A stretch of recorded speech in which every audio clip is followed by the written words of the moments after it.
Ladies and gentlemen, good evening. Welcome to the October 22nd, 2024 board meeting at Memphis-Shelby County. Excuse me. Ms. Clark, please call the roll. Commissioner McKissick, Present. Commissioner Garcia, Here. Commissioner Porter, Here. Commissioner Murphy, Present. Commissioner Love, Here. Commissioner McKinney, Present. Commissioner Otey, Here. Commissioner Williams, Present. Board Chair Coleman. Here. You have 9 in the affirmative. Thank you. We do have a quorum.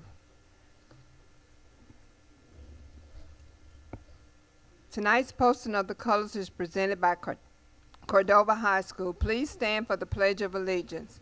Please remain standing for a moment of silence in honor tonight of all of our Mscs staff that have succumbed to breast cancer, and to Mrs. Cooper, the family of Mrs. Cooper, a pre-K teacher at Ridgeway Early Learning Center.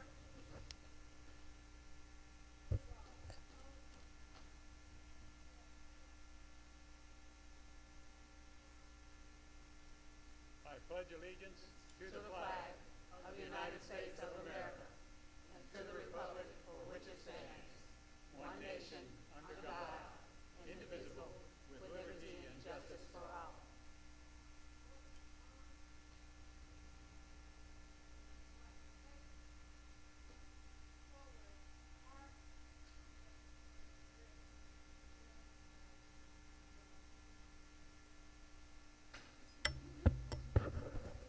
Thank you. You may be seated.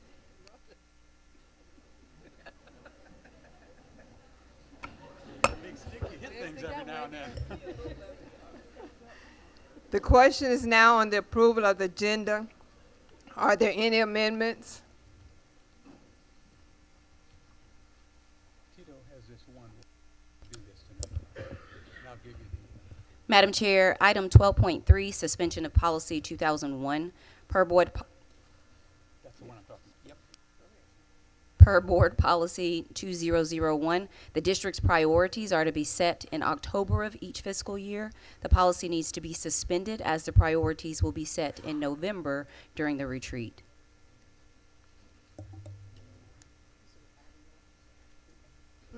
This is to suspend policy 2001, which says that the district's priorities are to be set in October. And I would like to also add that we received a settlement, a breach of contract lawsuit against contractor AAH Mechanical Contractors. The district will receive $130,000 for some work that they did not properly perform for the district.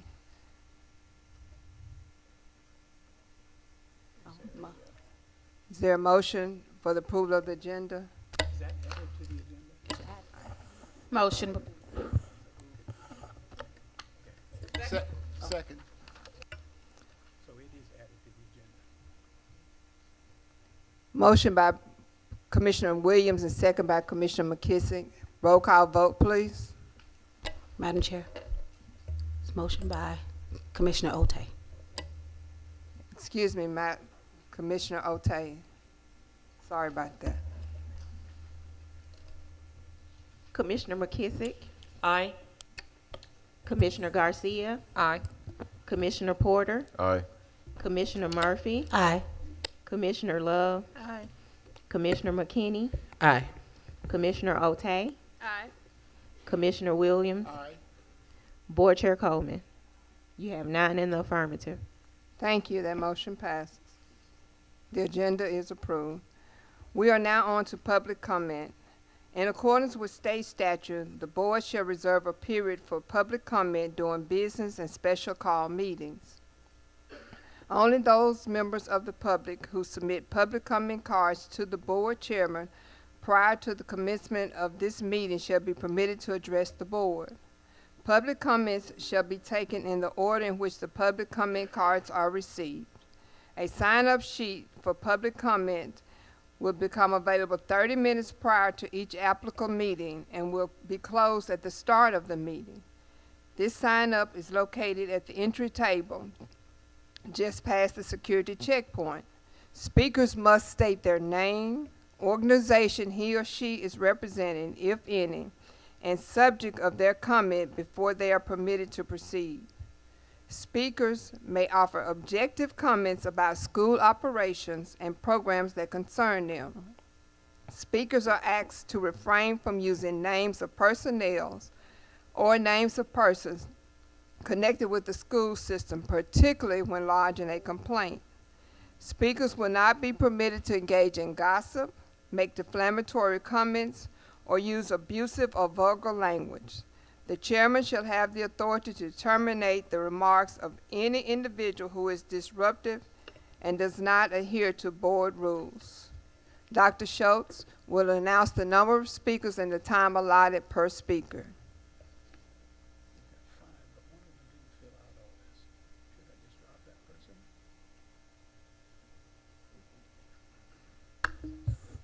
We have 5, 3 minutes each. Your time is projected on the screen to your right and directly behind the board. When you hear a bell, your time has expired. Brandon Boone, John LeGrand, Charlie Nelson, Katasha, Latasha, and I do apologize, I cannot read the last name, and Latoya Robinson.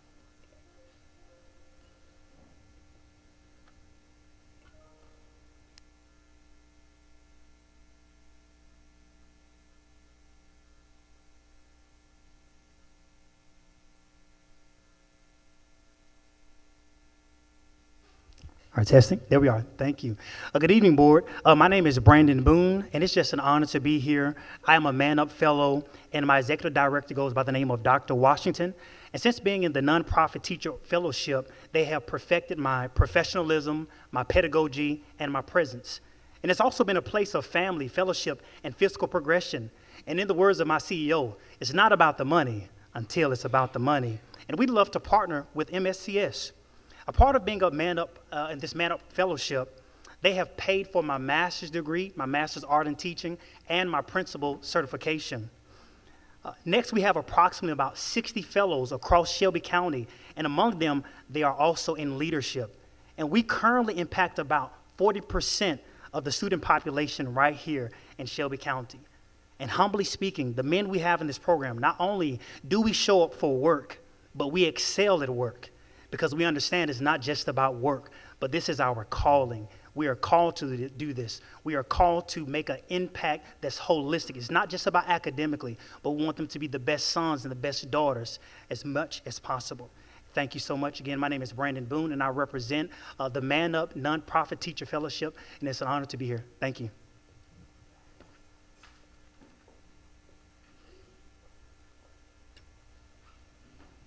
John LeGrand.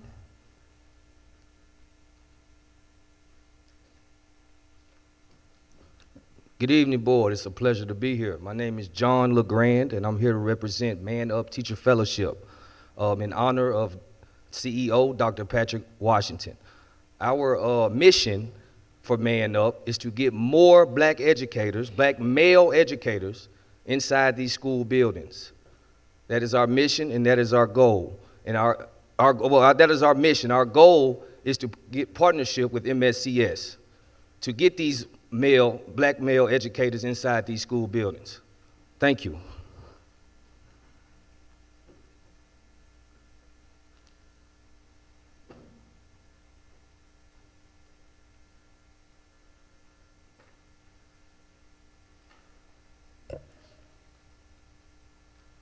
Charlie Nelson.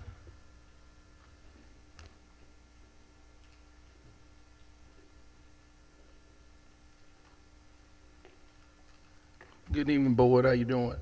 I was trying to understand that I know a lot of people apply for jobs, superintendent, not getting a response from when they call your office, emails not getting returned. Then when we keep calling and texting, then you try to make like somebody doing something wrong. But you're not doing nothing wrong when you're trying to get employment. So I feel like people blackballing people from getting jobs. So my record's clean. First they said I'm suing. The lawsuit have been dismissed. And so now they trying to say something on my background. Now Thurman Stowworth sent me a letter saying my record's clean. Then the security did a background check on me, my record's clean. So why every minute I'm being blackballed? I reached out to every school board member, Miss Love, Miss Dorsey. Nelson, Okay, you say you want me to call no name. We Thank won't do that. I you. respect you. But I reached out to email McKinney, thank you. You have responded to me. Miss Otay, Miss Murphy. I thank you. I'm sorry. I just know everybody personally. It's just hard for not saying names. But what I'm saying, I'm not the only people to apply for jobs, teachers and stuff like that, and they not calling these people back and not getting people employment because somebody blackballed and don't like somebody. It shouldn't stop nobody from getting employment. And then trying to make it seem like the person keep emailing, calling your office is doing something wrong. Nobody doing no wrong when they trying to get employment when their records clean. So I just want my name to be vindicated, saying that my name says something on my background. It's not. And I talked to the new human resources. He's gone. I talked to the old security. She's not here anymore. You said don't call no names. I won't. But it's just wrong because I'm not the first one to complain. Some people scared to get on here and talk or what on the news. I'm not afraid. I filed a federal lawsuit because I feel like I've been discriminated on for no reason. Every minute they send something on my background, it's not. So I want to, I apply for the job, I qualify for the job. Every job I apply for, they turn me down. It no matter what position it is, I apply for a little $15 job, they won't give it to me. No interview, no nothing. And so what I'm saying, Mr. Dr. Marie Fagan, I don't mean to call your name, it do need to be changed. I think you're doing a good job. What you're doing, we do need a change, and I think you're doing a good job, but you need to stop, get your people straight for stopping people getting the jobs and everything like that. And Mr. Williams, thank you. If you did go in the meeting with me and try to speak for me, Keith Williams, I appreciate that. Mr. You did Nelson, do that. stop I'm sorry, calling 'cause names. I know everybody person, I'm sorry. But all I want to do is stop me from blocking me from getting a job. Miss Love, my record's clean. Okay, I'm sorry, Mr. I'm sorry. Hold Okay, on, let me no, get my we- minutes. I'm sorry. Let me, We're let me- done. Okay, We're let done. me let me finish. You've made your point. Okay, that's all I want to do. That's all. That's all. And You- some you more have- teachers need jobs, so everybody needs jobs, and that's all hiring some people. Thank you. And my Thank record you. clean. Vindicate my name. Latasha, I'm sorry, I can't read the last name.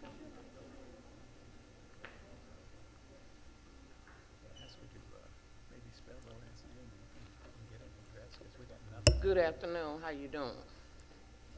I come here this evening. I want to Miss talk- Latasha, may I have your last name, please? Latasha Griggs.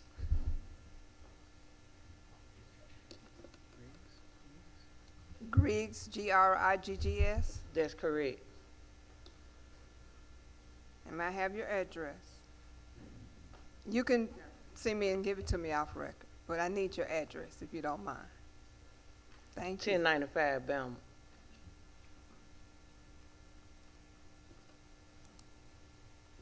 Thank you. You may proceed. I come here. I want to talk about my son's school. But first of all, I don't trust none of them. I'm gonna start there. I don't trust them. And then we, as the stakeholders in the community, we hired you all as the board, and you all hired Dr. Fagan to do a job. And I'm looking at you all, and y'all trying to do her job for her. Make that make sense. Every time we turn around, you all on the news. How do you all expect the kids in the school to do right when every time we turn around, y'all on the news? So I'm saying this to say that I'm sick of it. I'm sick of it. Like, I have a child that has a whole IEP that was given a 158. The school told me to wait on a phone call to appeal the suspension, but they didn't. So he going to school way out here. That's fine. I'm cool with it, because I'm shipping my paper out to Nashville. I'd already faxed it up to Nashville. And I'm not the parent to talk behind you all's back, so I'm putting y'all on notification too. But every person up there, I'm filing a grievance against y'all too, because I feel like y'all need some help in doing y'all work. All this bickering up here at this Board of Education every week, every time we turn around, somebody's stepping down. Every time we turn around, it's this, it's this, it's this, it's this. When is it going to stop? It's worse than the kids in the school. Every time we turn around, y'all worse than the kids. And y'all grown people. I got 11 kids, y'all worse than my kids. When is it going to stop? Dr. Fagan has a job, y'all has a job. We paying y'all to do a job, y'all got her doing a job. Can we work together and run the school system? We already can't pay y'all to feed the kids. These kids come home hungry as hell. Hungry as hell. Have y'all been in there and seen what these kids eat? No, y'all haven't. Y'all too busy worried about y'allself. Take a tour to the school and see what your kids eat. Go see. Have a nice one.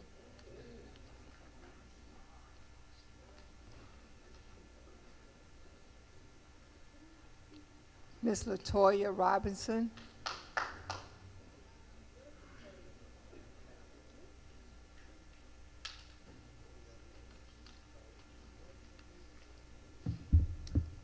Hello, my name is LaToya Robinson, and I am representing parents of this school system. Good evening. I have a simple question for the board, but it's serious. Do we really believe that education is important? We were and still may be missing 300 teachers. If even a third of those vacancies are in our high schools, then that's more than a possible 9,600 students left without education that they deserve daily. If education is truly a priority, are we comfortable with this reality? We've been facing persistent underperformance for decades, but imagine if 50% of our students were proficient in reading and math, something we've never seen, but is far from impossible. Why aren't we reaching for that basic goal? I've watched Dr. Marie Fagan as she has made tough decisions. And while change is never easy, we have to ask ourselves, if education is important as we say it is, why are there more support for those efforts? Why are we still undermining progress instead of embracing it? So I am asking again, do you believe that education is important? Do we believe that education is important? If we do, we need to act with urgency. There is no more time for hold up, we'll get there. There's just no more. And if we work together to make it real, the changes will be lasting for our students. And those lasting changes will then impact our community in the long run. So Dr. Marie Fagan, we as parents appreciate you greatly. Your long-term leadership will help cement the developing new reality of our school system. Thank you.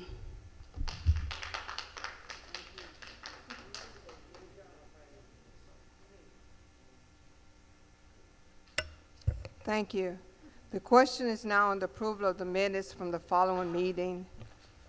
Approval of the minutes of the September 24th, 2024 business meeting. Approval of the minutes of the September 17th, 2024 work session. Are there any corrections? There being no corrections, do we have a motion to approve these minutes? Motion to approve the minutes. Motion by Commissioner Love, second by Commissioner Murphy, excuse me. Roll call vote. Commissioner McKissick, Aye. Commissioner Garcia, Aye. Commissioner Porter, Aye. Commissioner Murphy, Aye. Commissioner Love, Aye. Commissioner McKinney, Aye.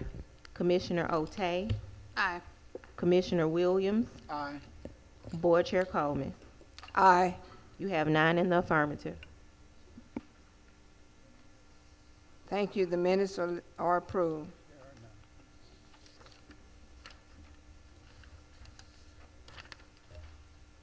We are now on to committee reports. Board Chair report.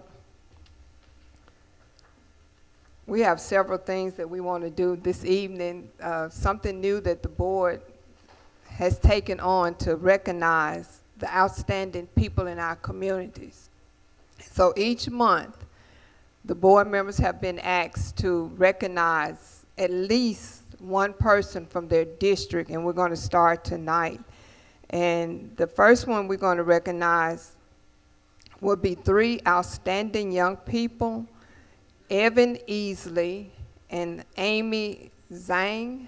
I apologize if I'm saying the last name wrong, from White Station High School. And also Micah Anderson from Middle College. Come on down, Micah. Come on.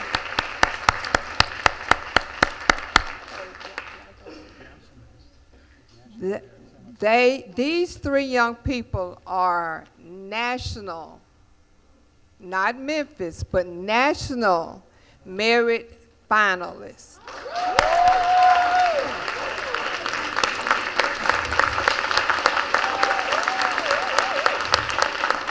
And the applause will get a little bit louder because Board Member McKissick, Commissioner McKissick, I found out today that Micah scored a perfect 36 on the ACT.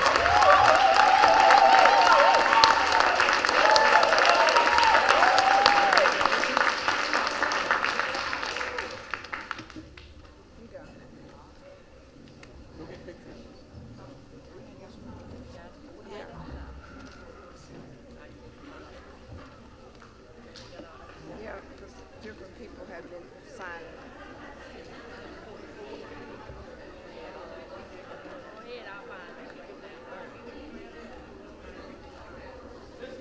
This is community people.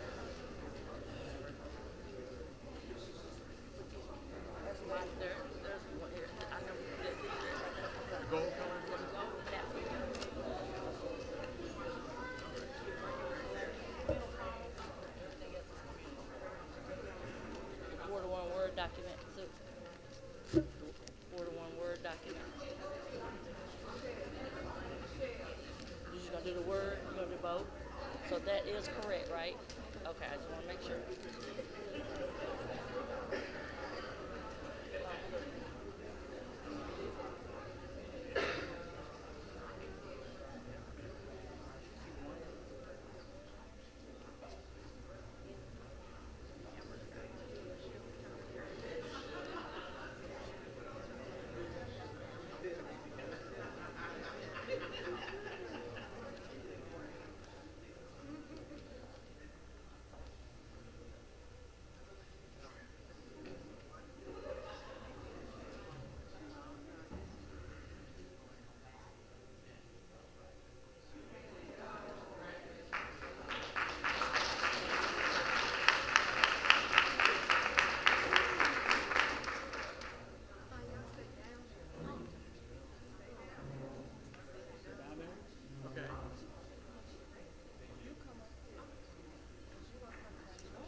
As I stated, I've asked the board members to recognize someone from their district at each board meeting, so bear with us for just a few moments tonight. Our first one will be Commissioner McKissick. I want y'all to stay down there to take the pictures. So, yeah. Go ahead. You talk about your people. I am honored to recognize not one but two because of the special collaboration it takes. Manassas High School, the principal, Mr. Eric Cooper, and the head of the Alumni Association from Manassas High School, Mr. Kitty Allen. Please come forward. Mr. Cooper, you're here representing the school. And yes, let's give him a round of applause. And the reason why this is so important, oh, there you are. Hey, Mr. Allen. So what's wonderful about this is that it's amazing how the Alumni Association is so proud of Manassas High School, but how they partner and work with Mr. Cooper, the principal, and all the students there. I had the benefit a couple of weeks ago of going to a wonderful tailgate, and they had current students and, of course, former students dating back to like the 50s or something. And so nonetheless, it was wonderful. Thank you for all that you all do for our community. So I wanted to recognize you all tonight. Let's give them a big round of applause.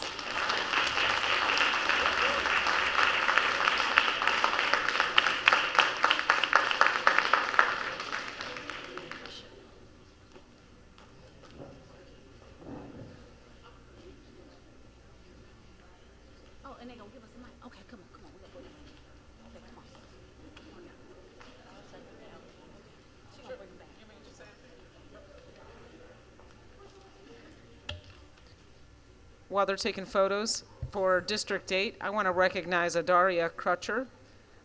She's not only getting her certificate tonight, it's not as flashy, but also had a Freedom Award last week.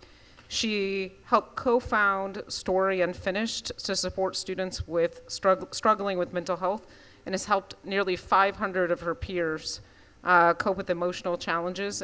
And she's also the social media manager for Memphis Interfaith Coalition for Action and Hope. So she is both volunteering and working in a space she feels deeply passionate about. So Dari, if you could come up and receive your flowers. I see Principal Holland here as well, if you could come up.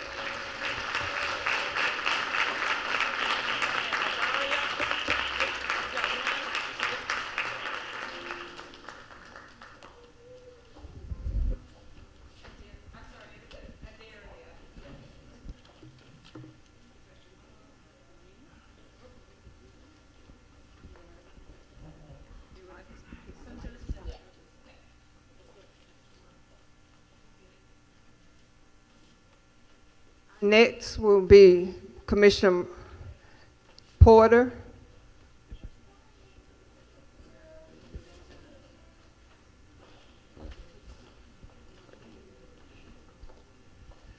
All right, so my person's not here, so I'm gonna receive the certificate on behalf of Ms. Diane Withers. She's a retired teacher for 28 years, and she currently is subbing now at Baltimore Ridgeway. She told me that she couldn't stay at home to continue watching Days of Our Lives. So she said, let me let me get back into school and teach. But this certificate goes to Diane Withers for great excellence in the school for 28 years. So I'll be accepting the award on behalf.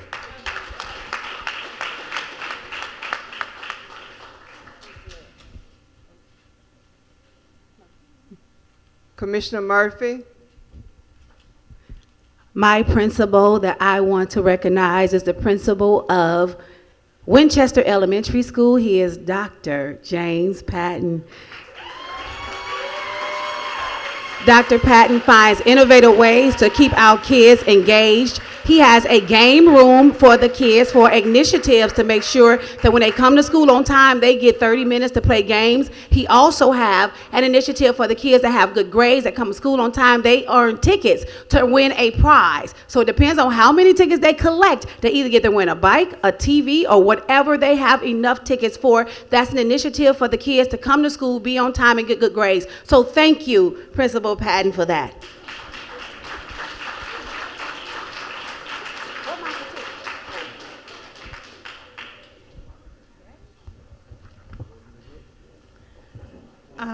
I have two, District 3. The first one is Courtney Robinson.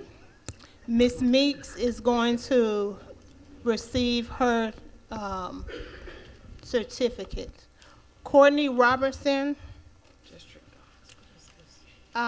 in 2022, she is, in March of 2022, she was diagnosed as a breast cancer recipient. She has been in remission for nearly 3 years. She recently got her port removed 2 weeks ago. She has been working in the district since 2012. I know Ms. Robinson personally. And every day she was in chemotherapy, she went back to work. That's just how committed she is to the district. Send her my love.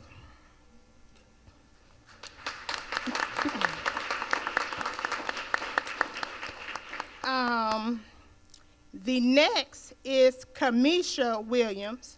Stand up, Kamisha. She is a breast cancer survivor, 8 years in remission. She works at North Haven Elementary as a PLC coach, and she has been in the district for 25 years.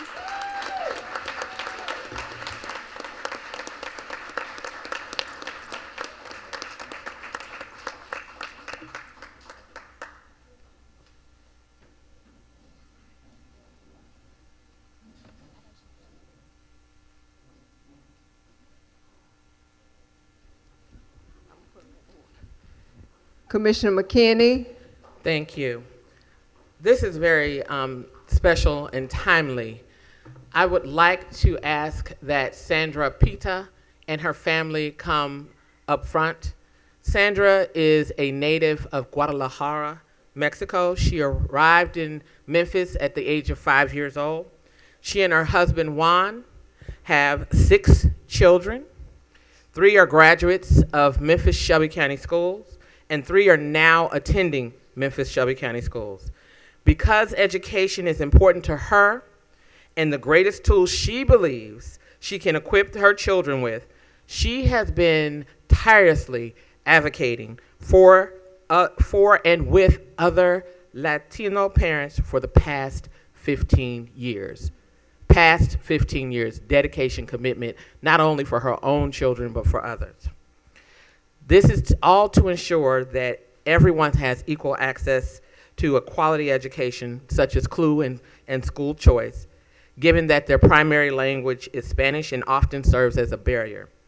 She continues to advocate for access and inclusion, appropriate translation services, and recognition of the growing cultural diversity in Memphis-Shelby County schools. I'd like to bring her up and say thank you for your dedication and commitment to all the students.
Commissioner Otay. Good afternoon. All right, so my person is Miss Danielle Berry Leach of Mount Pisgah Middle School. Are you here, Miss Berry Leach? Let's give her a round of applause. I love Miss Berry Leach. Miss Berry Leach, she is amazing. I just love the work that she's doing, the amount of work and effort that she put into our children. She's been in many roles. She's the principal there now, but head of school, of curriculum developer and dean of instruction. Honestly, she has a genuine heart.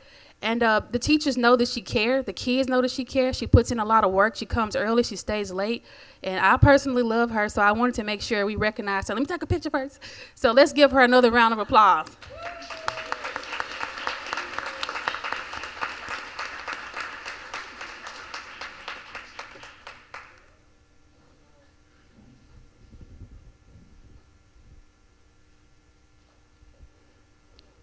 Commissioner Williams.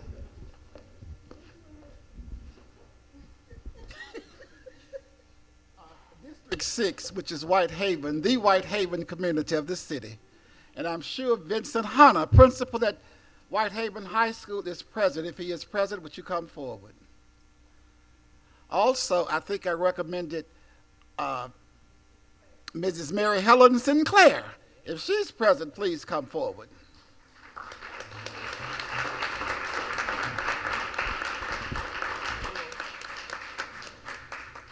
Mrs. Sinclair is a retired educator of the district of many years, more than 35 years.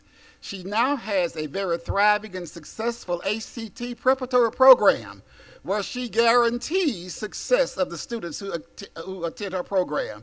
She's had 5 or 6 perfect scores from her program in Whitehaven, and she's doing a tremendous job. Mary Helen Sinclair, hats off. Thank you. Now, District 9, I wanted to recognize some very special people. Our board office is who I want to recognize. These are some unsung heroes. Come on.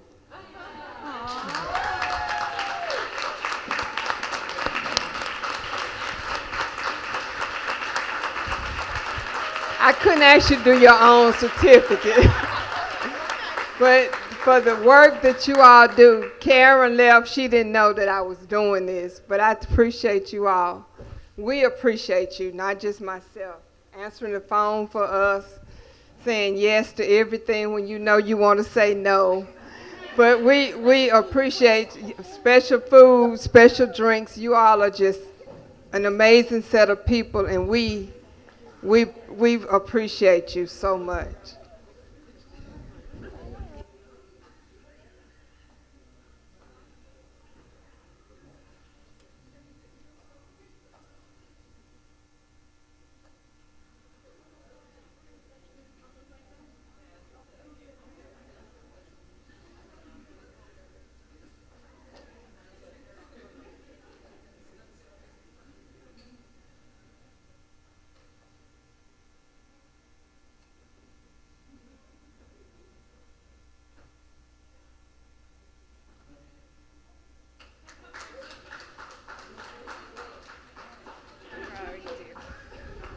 We're almost done. Now, Commissioner Otay is going to recognize some special people that did some special things for us, right?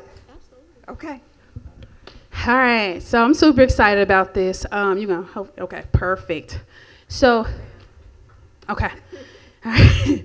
So, as you guys know, I'm super excited. We had the Fall Academy. Many of us didn't know that we weren't going to have it, and we had a lot of trailblazers that came in and led the way. Donors, we made an emergency call. They jumped on the call right away, and we raised almost $100,000 in 48 hours. So we were excited for making that happen. And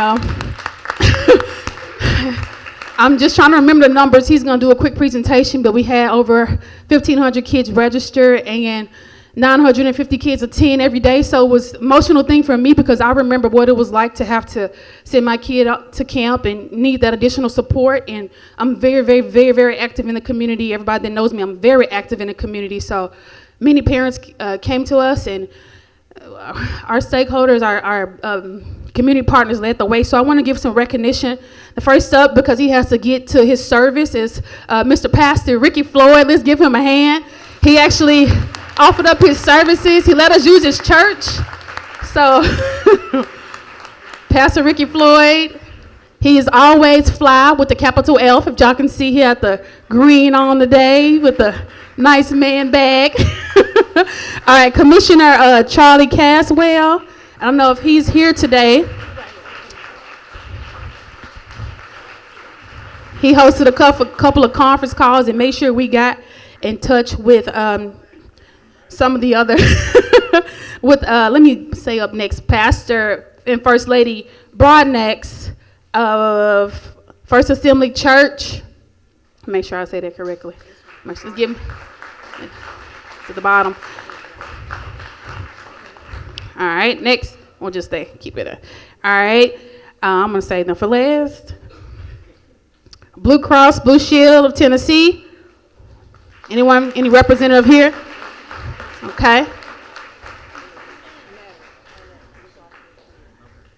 Tennessee Valley Authority, I think they're not here today, TVA. School CU, they gave us $30,000. Thanks to Commissioner Murphy. Cigna in the house. All right, and then who we got? All right, and we got Councilman J.B. Smiley. He led the way to make sure we got that first donation of $40,000 from a secret donor. So we got a representative for J.B. Smiley. And last but not least, where the YMCA at? The YMCA, they made it happen. We had 11 locations. They opened up more locations for us. They expanded their capacity to make sure our children have somewhere to go. Man, Brian, Mr. Brian, He's a big dog. I love Mr. Bryan. He made sure it happened, and all of our representatives and support staffs, I'm so thankful for you guys. So he has a presentation that he's going to do just to kind of show you guys the outcome of our camp. And they fed over 30,000, they gave out over 30,000 meals. I was very grateful for that because, as you know, some of our children don't eat unless they go to school, or they only have one meal outside of school. So I wanted to make sure that no child was displaced, that they have somewhere to go, and that they were able to eat. And I'm grateful to the YMCA and their team for helping us make that happen.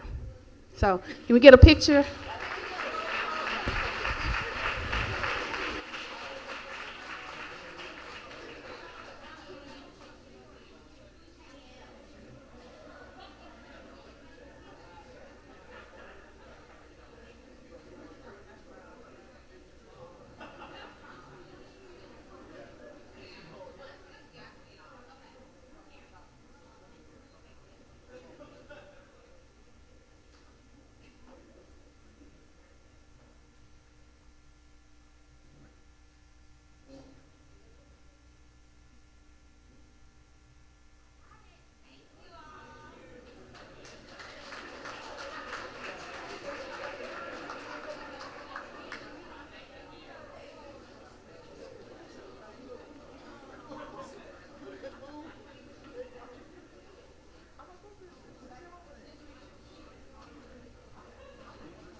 Are you supposed to be in the background? Fade in the back. He's supposed to be in the picture too. Yeah, so we know. Yeah, so we know where he is. What he doing? Yeah. Legal counsel sitting on the dais.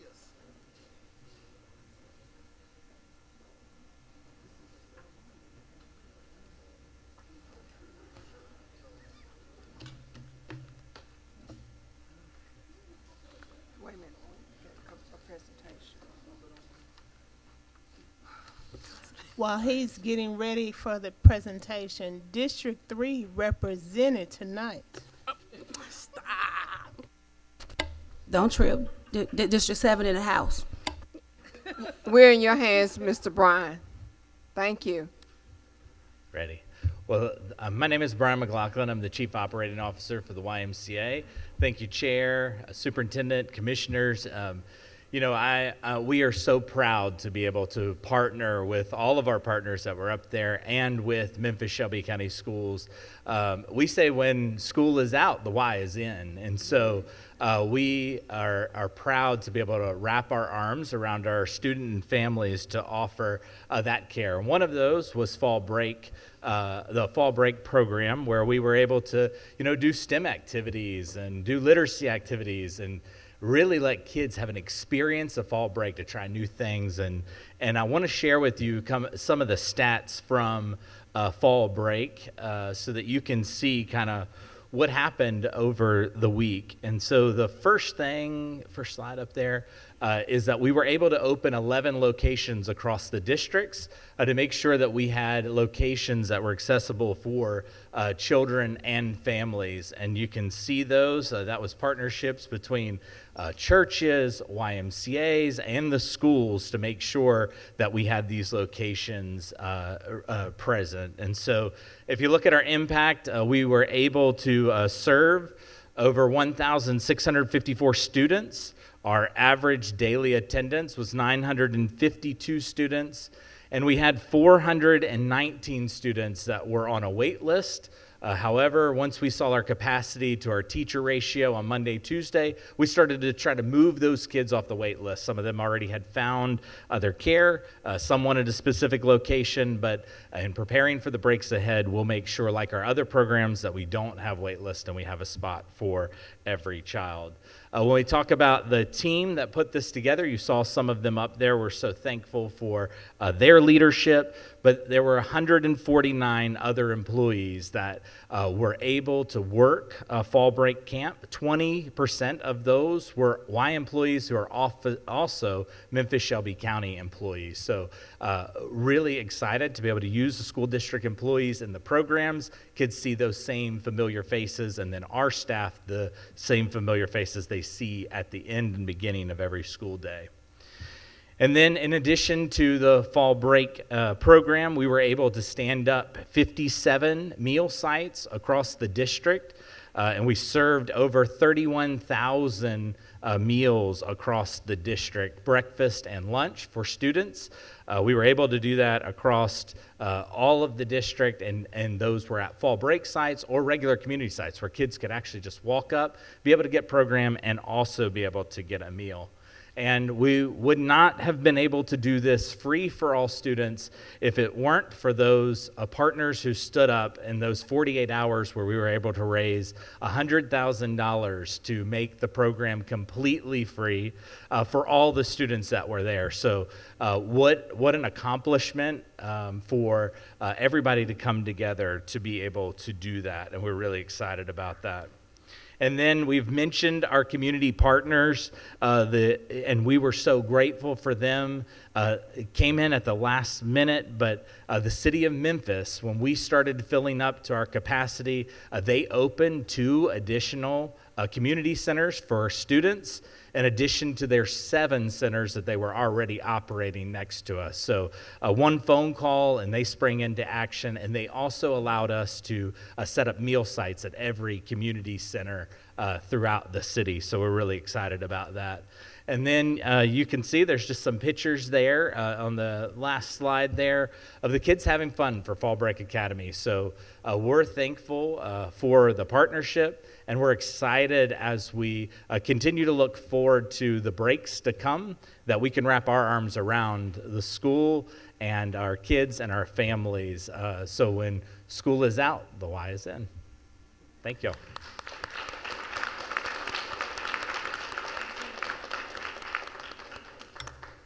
Thank you, Mr. McLaughlin.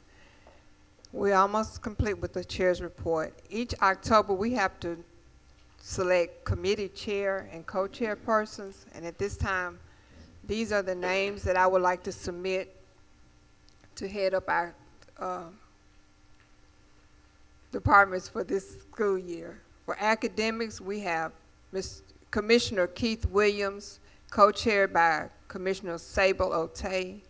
Audit Finance, Commissioner Amber Hewitt Garcia. Co-chair, Commissioner Stephanie Love. Charter Schools, Commissioner Michelle McKissick. Co-chair, Stephanie Love. Community Outreach and Engagement, Commissioner Stephanie Love. Co-chair, Commissioner Tawana Murphy. Evaluation, Commissioner Joyce Coleman. Co-chair, Commissioner Amber Hewitt Garcia. Policy Governance and Legislation, Commissioner Stephanie Love. Co-chair, Commissioner Natalie McKinney. Procurement, Commissioner Joyce Coleman. Co-chair, Commissioner Tremarcus Porter.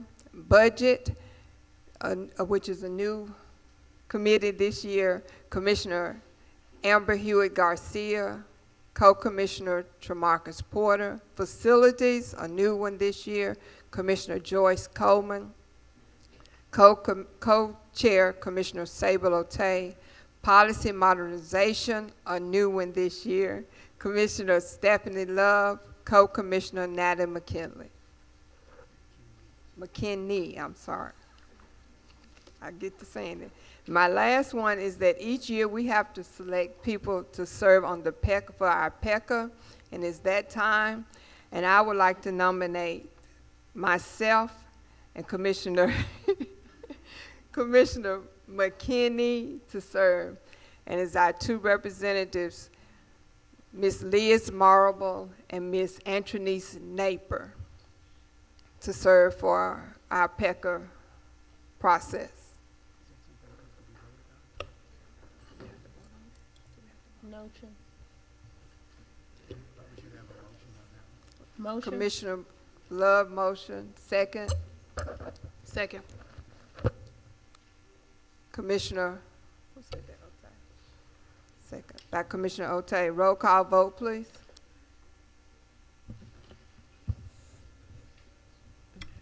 Commissioner McKissick. Hold on, excuse me. Hold on. This is for both. We're going to do both items, if that's okay. This is everything. Yeah, if that's okay, so we can move on. Any question? May I ask you a clarifying question before you move this motion? Are we voting for the board representatives only? Because that's all we can appoint to PECA. Yes, sir. Because you named other people. Yes, sir, that's just the board Okay, representative. thank you. Because we don't have authority over the union. No, just the board representatives. Okay, roll call vote. Commissioner McKissick, Aye. Commissioner Garcia, Aye. Commissioner Porter, Aye. Commissioner Murphy, Aye. Commissioner Love, Commissioner McKinney, Aye. Commissioner Otay, Aye. Commissioner Williams, Aye. Board Chair Coleman. Aye. You have 9 in the affirmative. That motion passes. Thank you. Now we move on to 8.2 Academic Performance Committee meeting. There is no report tonight. Budget, audit, and finance. Yes, board members, you'll see, and members of the public, there are documents posted for financial statement end of month and September update.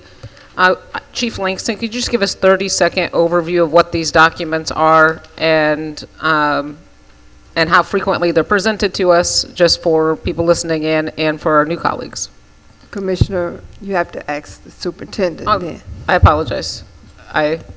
Superintendent, would you please give us an overview of these documents and how frequently they are and what they are sharing with the board?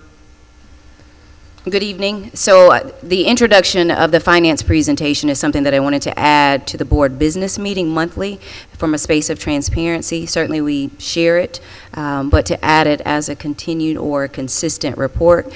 In Ms. Knighton's absence, Mr. Langston will give a brief overview. Thank you, Superintendent Fagans, Commissioner Garcia, members of the board. So, to answer your question, by TCA code, we are bound to give financial reporting every quarter. For full transparency, we do it every month, as Dr. Fagans mentioned. So you'll see these updates every month. We end the month every year. Every month, we do a 5-day closeout as we do accruals, do payments and things of that nature for financial reporting. So this is the end of quarter September. So I'll briefly go through some reports and I'll take any questions. Next slide. So the way we explain financials is the way we explained it in the audit. So currently we're undergoing an audit at the moment. Our auditors are on site.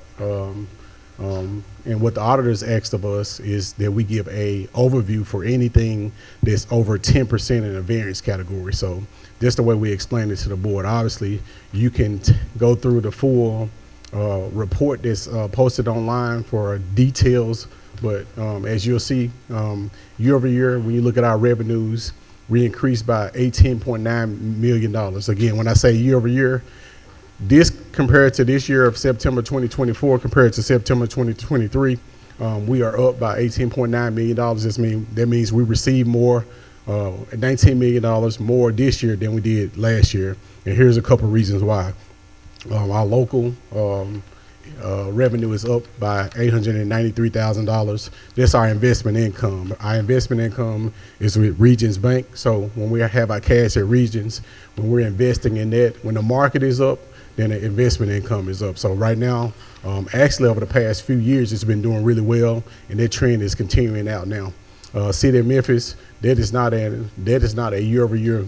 That's a $1.3 million that we get every year from the City of Memphis, but the reason why you see it highlighted here is due to the timing of when we got it this year versus last year. Shelby County, we're up $1.5 million. As you remember, we get about over $500 million from Shelby County. There's the maintenance of effort, there's property tax, sales tax, wheel tax, mixed drinks tax, things of that nature.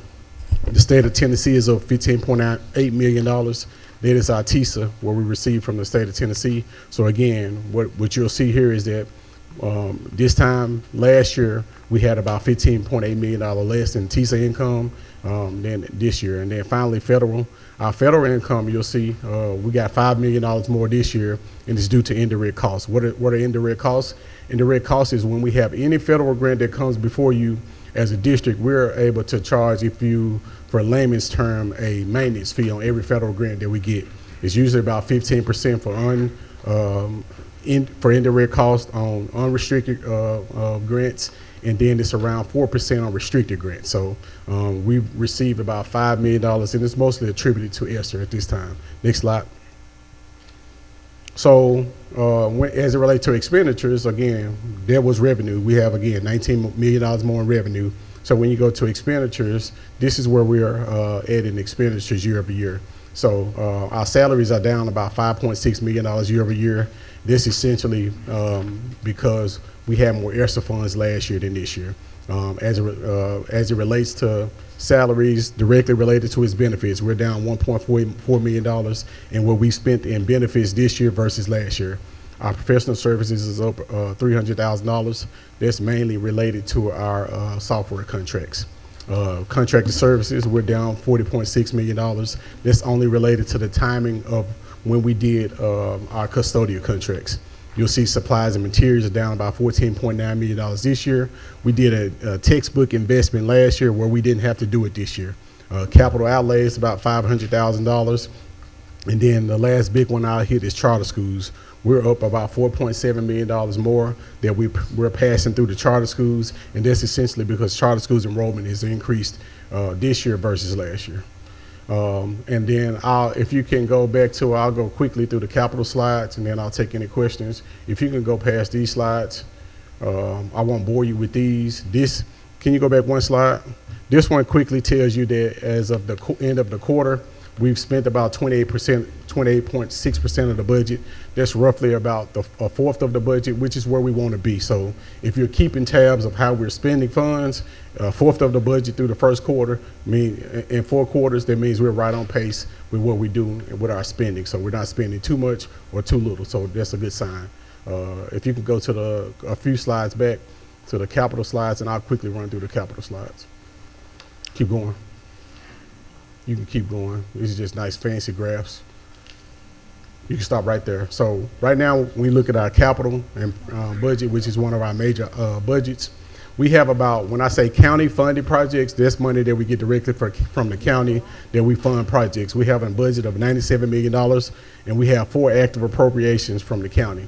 Right now, we've spent about $4.5 million of the $97 million, and we have about $32.7 million encumbered. That means that we have active encumbrances or POs against the $97 million. We have requisitions pending of $2.8 million, and we have $56.9 million uncommitted. Uncommitted means that we have a $97 million budget, but right now we haven't brought any of the amount of that $56 million to the board for approval. Next slide.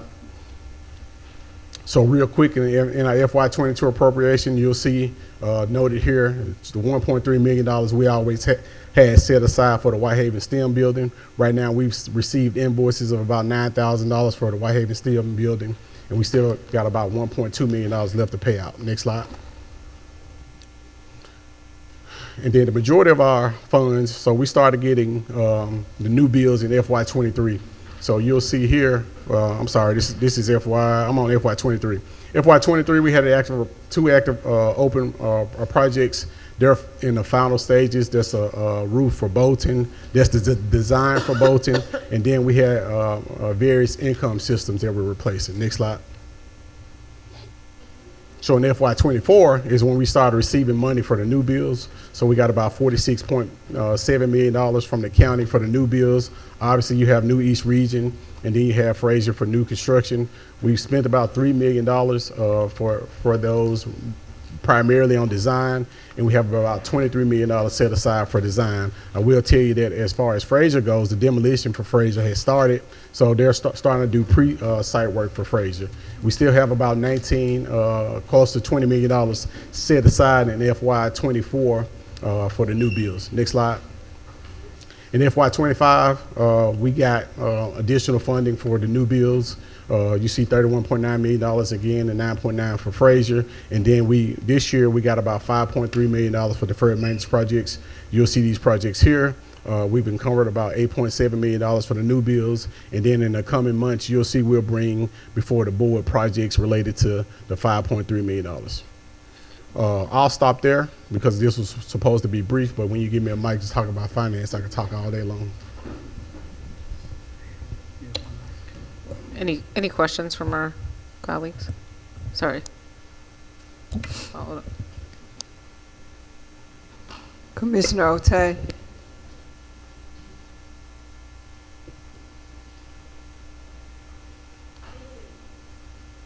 Can you hear me?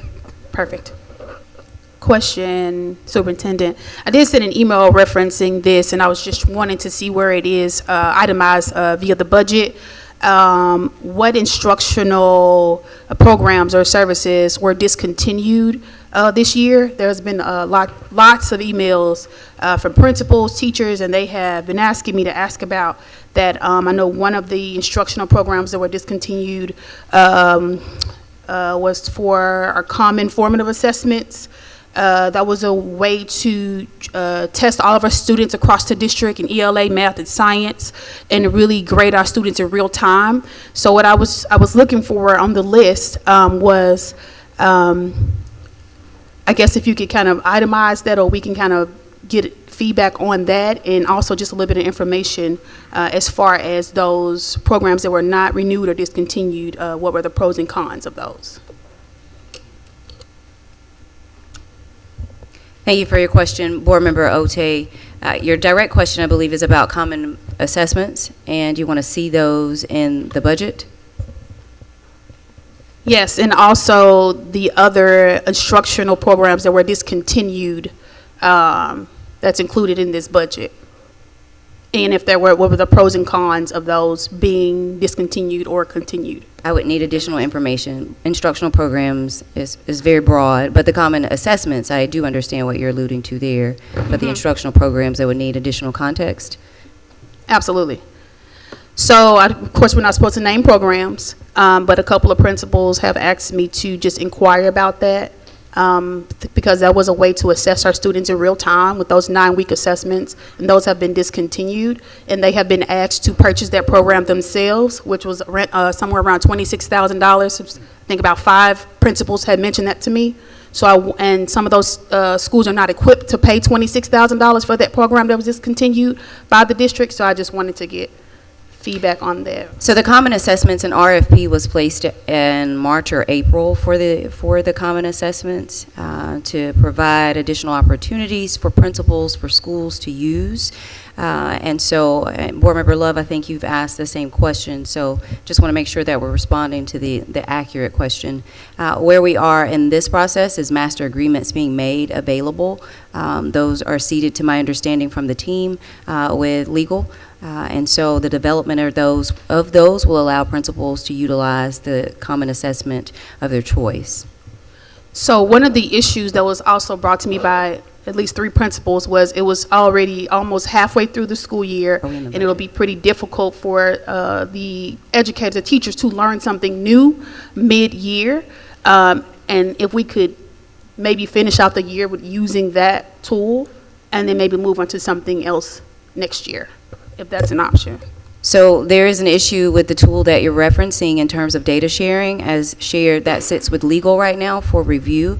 And so, of course, I think we all agree that we want to make sure that we have the right language in any contracts that we move forward with. And so that's where that currently sits. One last question. So the tool that we're currently using to assess our students in real time is? iReady. iReady. That's the tool that we've been using for our K-8 spaces. If you're asking about high school, the tool there would have been Mastery Connect. That is the tool in which the data sharing was brought as an opportunity, if you will.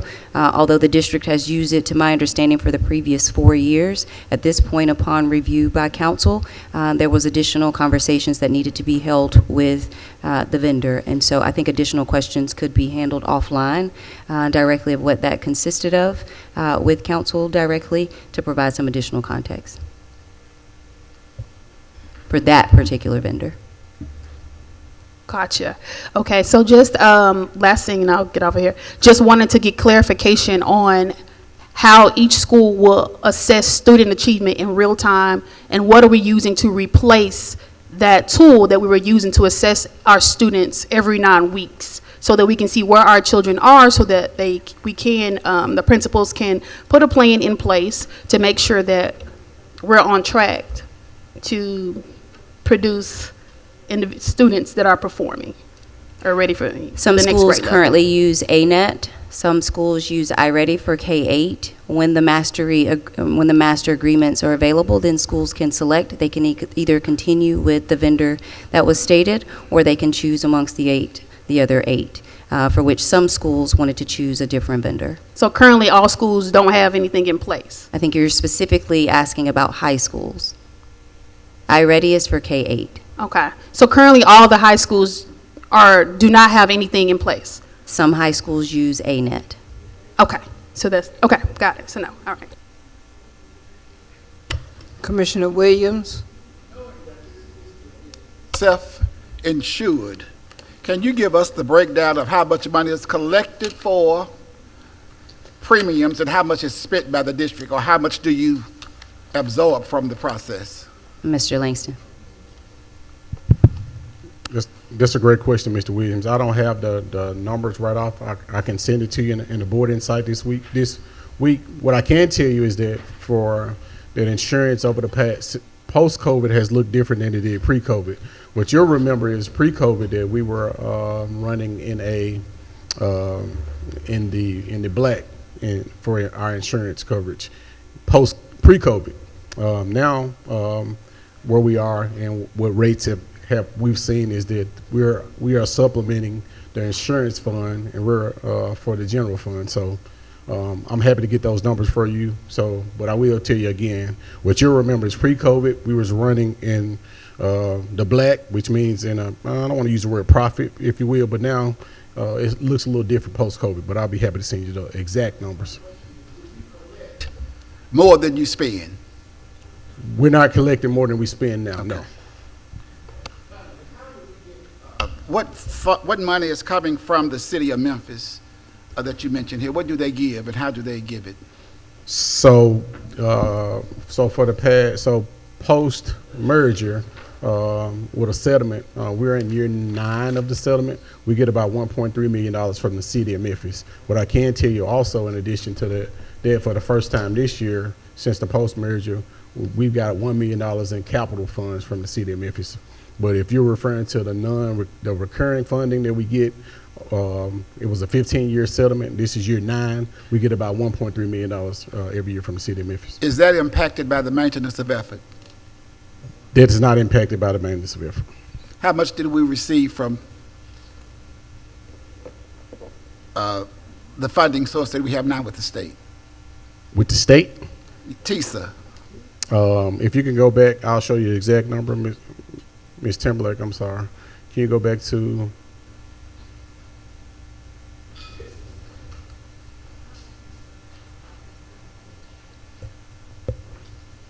we'll get there, but it's close to about $650 million.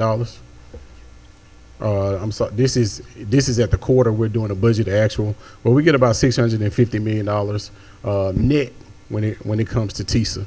But I'll have you remember that we also pass through over $230 million to our charter partners as well. The reason I'm asking is that I remember years and years ago, since we've been a self-insured district when we were Memphis City, and even now, every year there was always a report on what was collected from employees to fund the insurance program. And if there was an excess, there would be a reduction in your premium the following year. I haven't seen a reduction in years in Memphis City. So are we spending all that we collect from teachers? Because from employees, I would say. Because we are a self-insured entity, so everything that we collect, folks pay it out of their pocket. That's correct. And you pay Cigna, whoever you pay to administer it, but there used to be a time we would get a loss. Some years we didn't pay insurance because the district made a killing off of it. So I know that hasn't been of late, but that has happened before. I'm just wondering if the district is capitalizing off of the expenses of its employees. So as I alluded to before, what you're referring to is pre-COVID, where the district we we were in a profit, if you will. We were collecting more funds in the insurance fund than we had expenses. Yes. Then what you'll remember is that what we were doing, we would have an employee bonus holiday where employees didn't have to pay insurance for their pay period. We haven't had one of those in years. That's why I'm asking. And but it used to be there would actually be a reduction in the premium the following year. And the reason why, as I alluded to, post-COVID, there are a lot of there are additional claims that people are submitting. So our expenses are exceeding the revenue that we're bringing in. So now the general fund is supplementing their insurance fund. So that's why you're not seeing those holidays now. So you asked a particular question. Are we collecting more than we're sending out? The answer is no. We're spending more than we're collecting, and the general fund is supplementing the insurance fund because what we see is an increase of claims post-COVID. Obviously, people are going to the doctor more post-COVID, if that makes sense to everybody.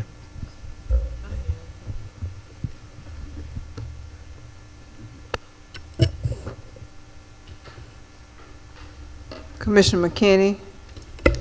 Thank you, Chair.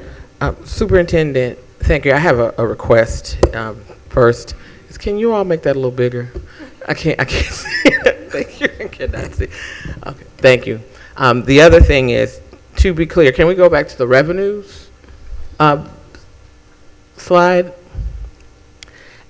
And I just want for the edification of the board and for the public to be clear, I think it was is that, I can't see. It was the one that gave the local, the federal, is this it? Okay. Yeah. At any rate, understanding what the federal dollars are with TISA, what is that formula and how are we getting those dollars? Because it appears that it's going up. TISA? Is TISA? Yes, ma'am. So TISA is in your state, your state of Tennessee. As I alluded to, right now we've received $18.9 million more from the state than we did last year. All of it is not TISA. We also got the Summer Learning Camp grant as well. But I will tell you that TISA has increased year over year. But if you remember TISA, this year the allocation has increased. So last year it was $6,860 for base funding for students. This year is $7,075. So they automatically increased the $22 million number for the budget just on the base. And then as you also remember that each student under TISA has a unique learning need. It's 10 of them. So for instance, I'll use my son. I have a 10-year-old with special needs. His allocation at White Station Elementary is going to be he's going to bring in more funding to the district because he have more unique learning needs than a kid who does not, because they're not special needs. So every kid brings in, on average, somewhere in the neighborhood of $10,000 per student all the way to $20,000. Then there's the factors around fourth grade tutoring. We get outcome bonuses. We also get bonuses for CCTE. And things of that nature. So as a district, we really have an opportunity to unlock TISA, if you will, if we do the things that we're supposed to. And then some of it, again, is just related to the students that we serve. Right, so the unlock piece, can you explain a little bit more about that? So again, the unlock portion is just related to outcome bonuses again. So obviously, when you see us talk about increasing CCTE programs, going from 2 pathways in middle schools to upwards of 10, what that's going to do is allow our students to participate in those, and it unlocks funding for up to $6,000 per student for TISA. So when we increase our pathways, open up opportunities for our students to get more money, we'll get more funding. So that's one. We'll be here all day. I'm happy to do it offline. We can do it in a budget too. Yeah, you're always avoiding me. No, I'll leave you. The other question I have about TISA is the weights. You just talked about the weights. How is that then distributed to the schools? Do they receive the $1-to-$1, or does it come in to the district and then the district makes a decision as how those are distributed, or are we sort of passed through the central office to the schools in accordance with their their students, the type of students that they have, so that schools would receive different amounts because of the weight and the students that they have there. Do we do that? So really good question. So obviously we do student-based budgeting here. If we passed every single dollar to the district, we couldn't run a district. So what we have to do is we do in student-based budgeting, we set a pool in how we allocate funding to schools. The pool is around $430 million or so a year. And that pool, based on every school's allocation and staffing, that's how we determine how much money goes to the school. If we can't do one-to-one because, again, we have fixed and mandated costs. We have $92.9 million we have to pay for SPED. We have transportation costs. We have $32 million in utilities, so on and so forth. So we can't send every dollar that's allocated to kids to schools because we have a district to run, if that makes I would be sense. very interested in that formula, considering that the students that are sitting in these schools are generating that, and so understanding how we can do a little more equity parity if we can. The other question I have about the city of Memphis money, that 1.3, that is the allocation that we're receiving from the settlement, and so that ends in about 7 years. Okay. So that's it, and everything else that we receive from the city of Memphis is at the grace of the city council and mayor. So again, the $1.3 million is a settlement. This year, for the first time, we got $1 million in capital funding. So that is at the liberty of the city when we ask for funding for them. Okay. Thank you.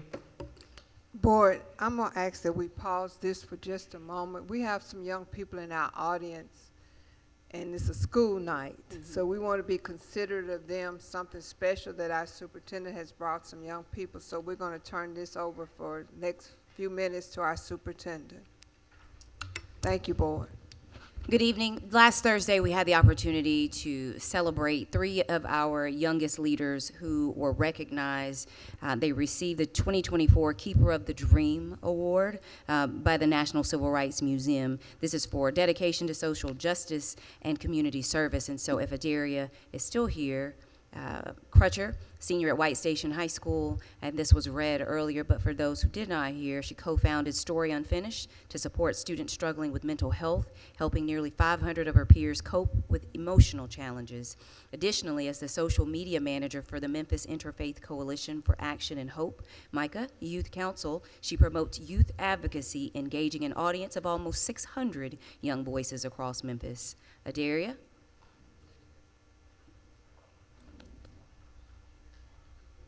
She's gone home to do homework. Mr. Corey Mitchell Irby the second.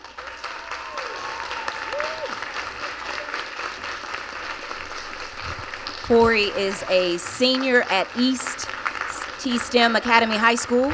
He led a successful East Campus cleanup with Memphis City Beautiful and East High School's PTO, mobilizing over 150 volunteers, winning a national DECA award. He fosters communication between students and staff to enhance access to resources and advocates for community wellness, and emphasizing the importance of a clean environment and preventing crime. Congratulations.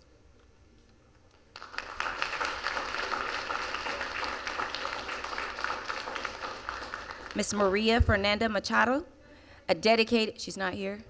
I saw her here. Here she comes. I did see her. Here she comes. Okay.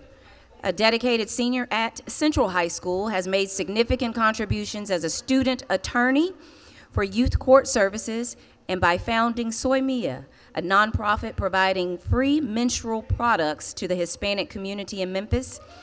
In addition to her advocacy for civil rights and social justice, she volunteers at a bilingual theater organization, enhancing community outreach and event coordination. Incredibly proud of our youngest leaders. Congratulations to this year's Keeper of the Dream Awards from the National Civil Rights Museum.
Superintendent, if you could be so kind and send me all the schools that don't have an assessment. Yeah. An assessment. High schools. Charter Schools Committee report. No report. Community Outreach and Engagement Community report. Committee report. No report.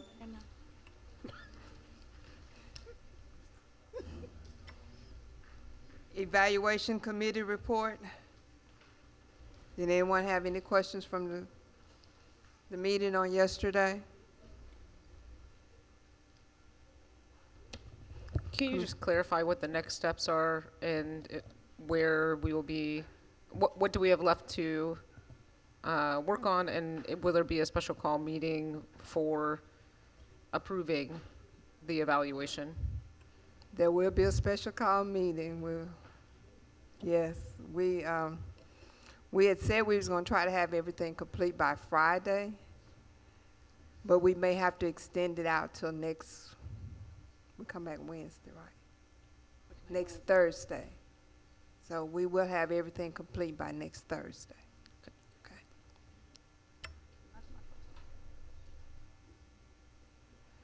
Policy, Governance, and Legislative Committee report.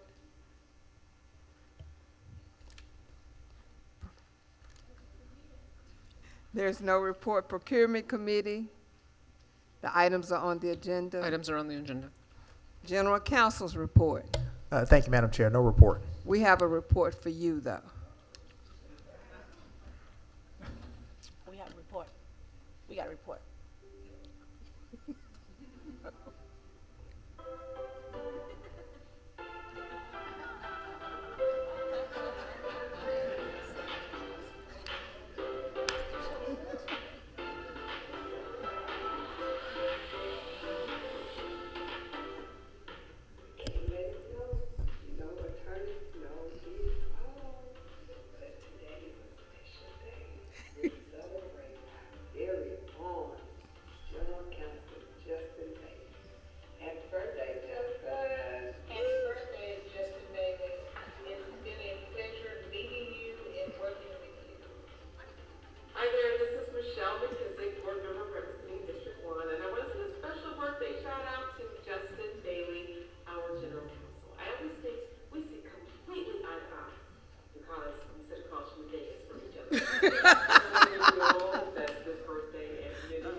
Memphis-Shelby County Schools, our students, teachers, staff, and just what that means for our community.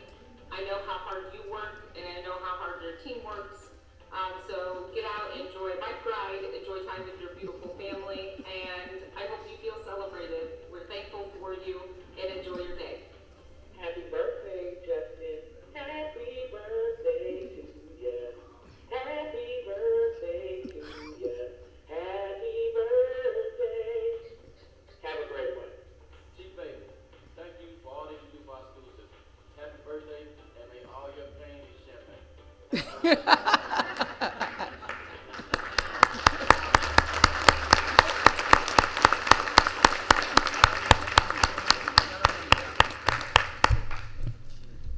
Thank you all so very much. I'm you. overwhelmed. Thank you. Thank you for all you do. Thank you. Superintendent's report. No report. I feel like that's what I need to say at this point. It's 7 p.m. I will open up with the presentation first, and then describe a few of the documents that you have, and then answer any questions if there are any briefly. So the slideshow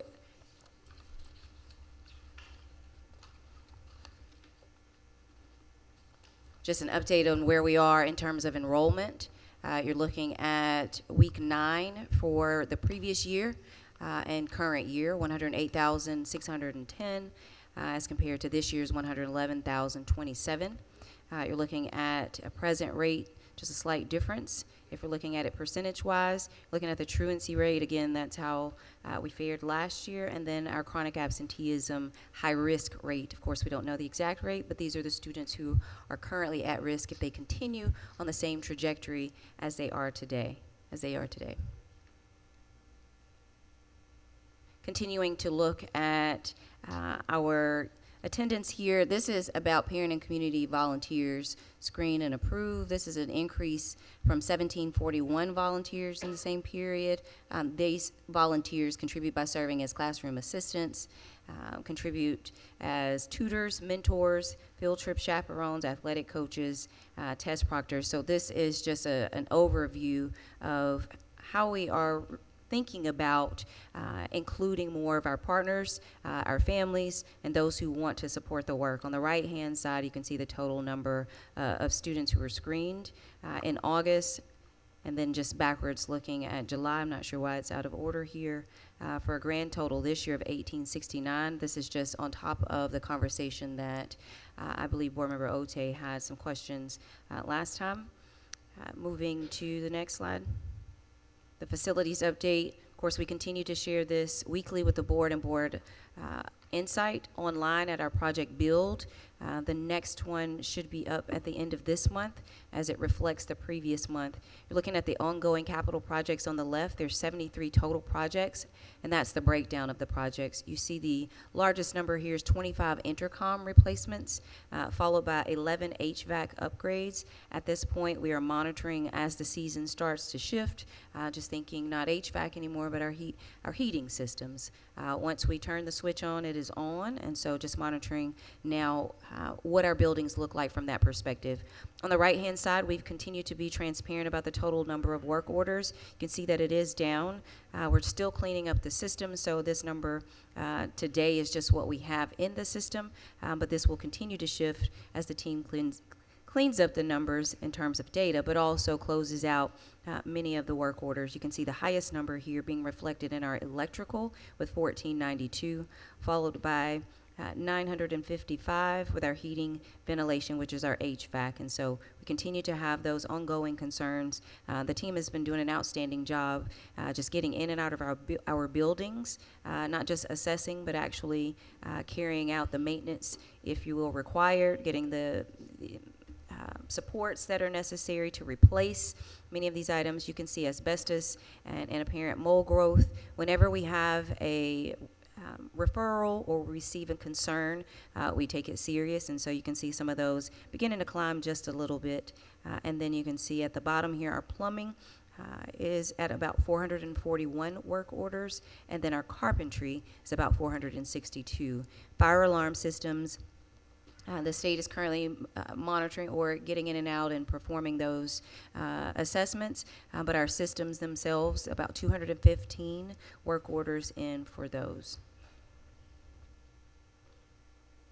Just looking at dual enrollment, right now we have a total of 2,966 students enrolled, which is an increase from last year. We have kind of made the shift from thinking about our schools of alternative spaces to innovative and accelerated learning campuses, and our principals and leaders there have been thankful just for that mindset shift and thinking about how we think about the students that we serve on these campuses. We're moving to customizing the learning experience there. Students there are on a different schedule, so they can proceed and progress through the courses that are required at a faster pace, but certainly we understand the referral process and how they land there in general. And so just taking a look at this in terms of our next level readiness for dual enrollment. On the right-hand side, you can see our career tech education by career cluster. Again, we offer all of the career clusters. There are only 13 clusters across the state, or just in general for CTE. This is a look at the total number of students enrolled by cluster. You can see the highest number here at about 2,700. That's in our charter schools. You can see followed by 2111 in our IT, our information technology. Overall, our middle school numbers, you can see just right at 4,700.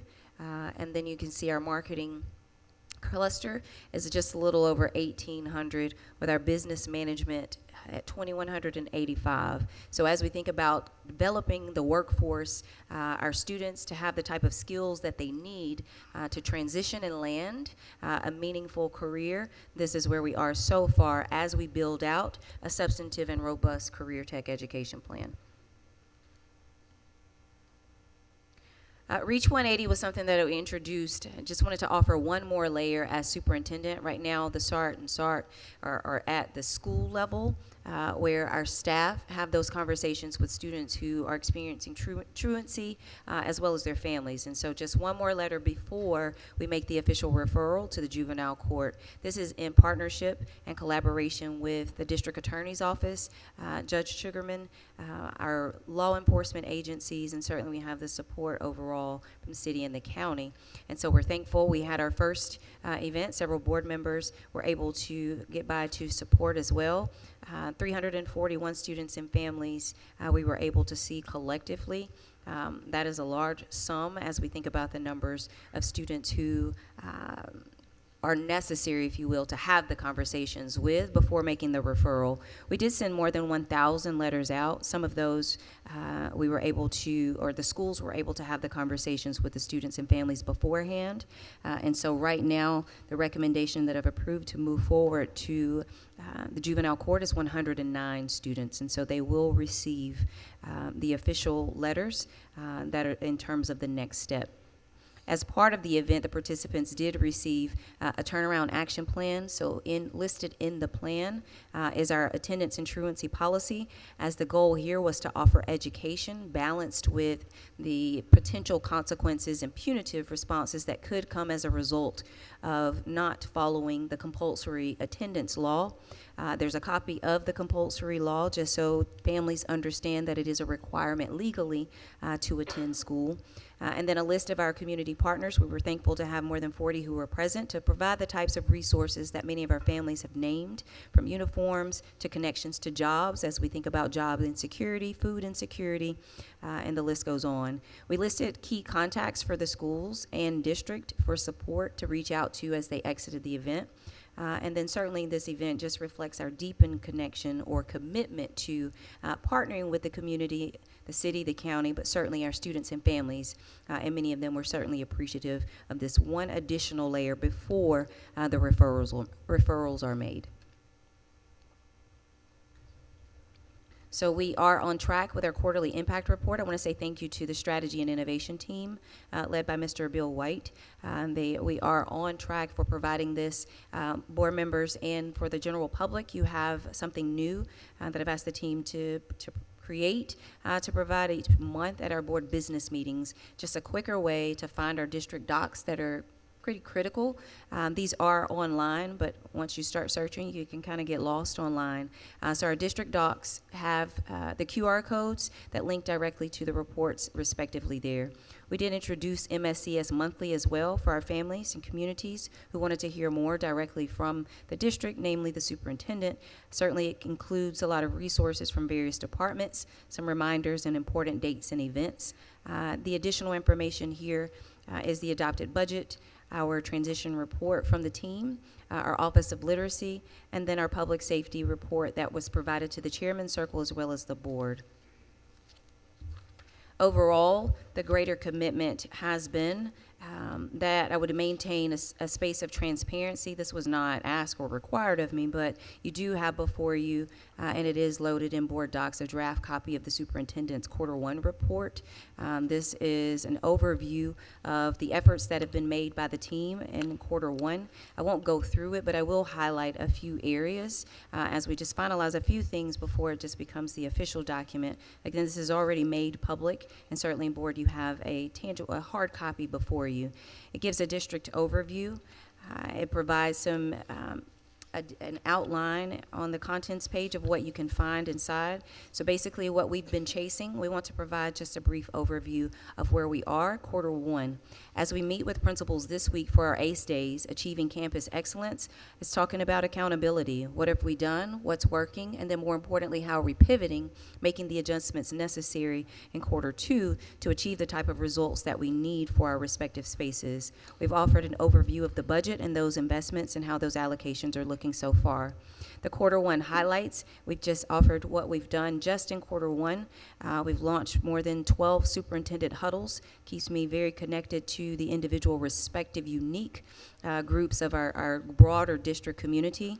You just see an overview of many of the areas that we've reported on monthly.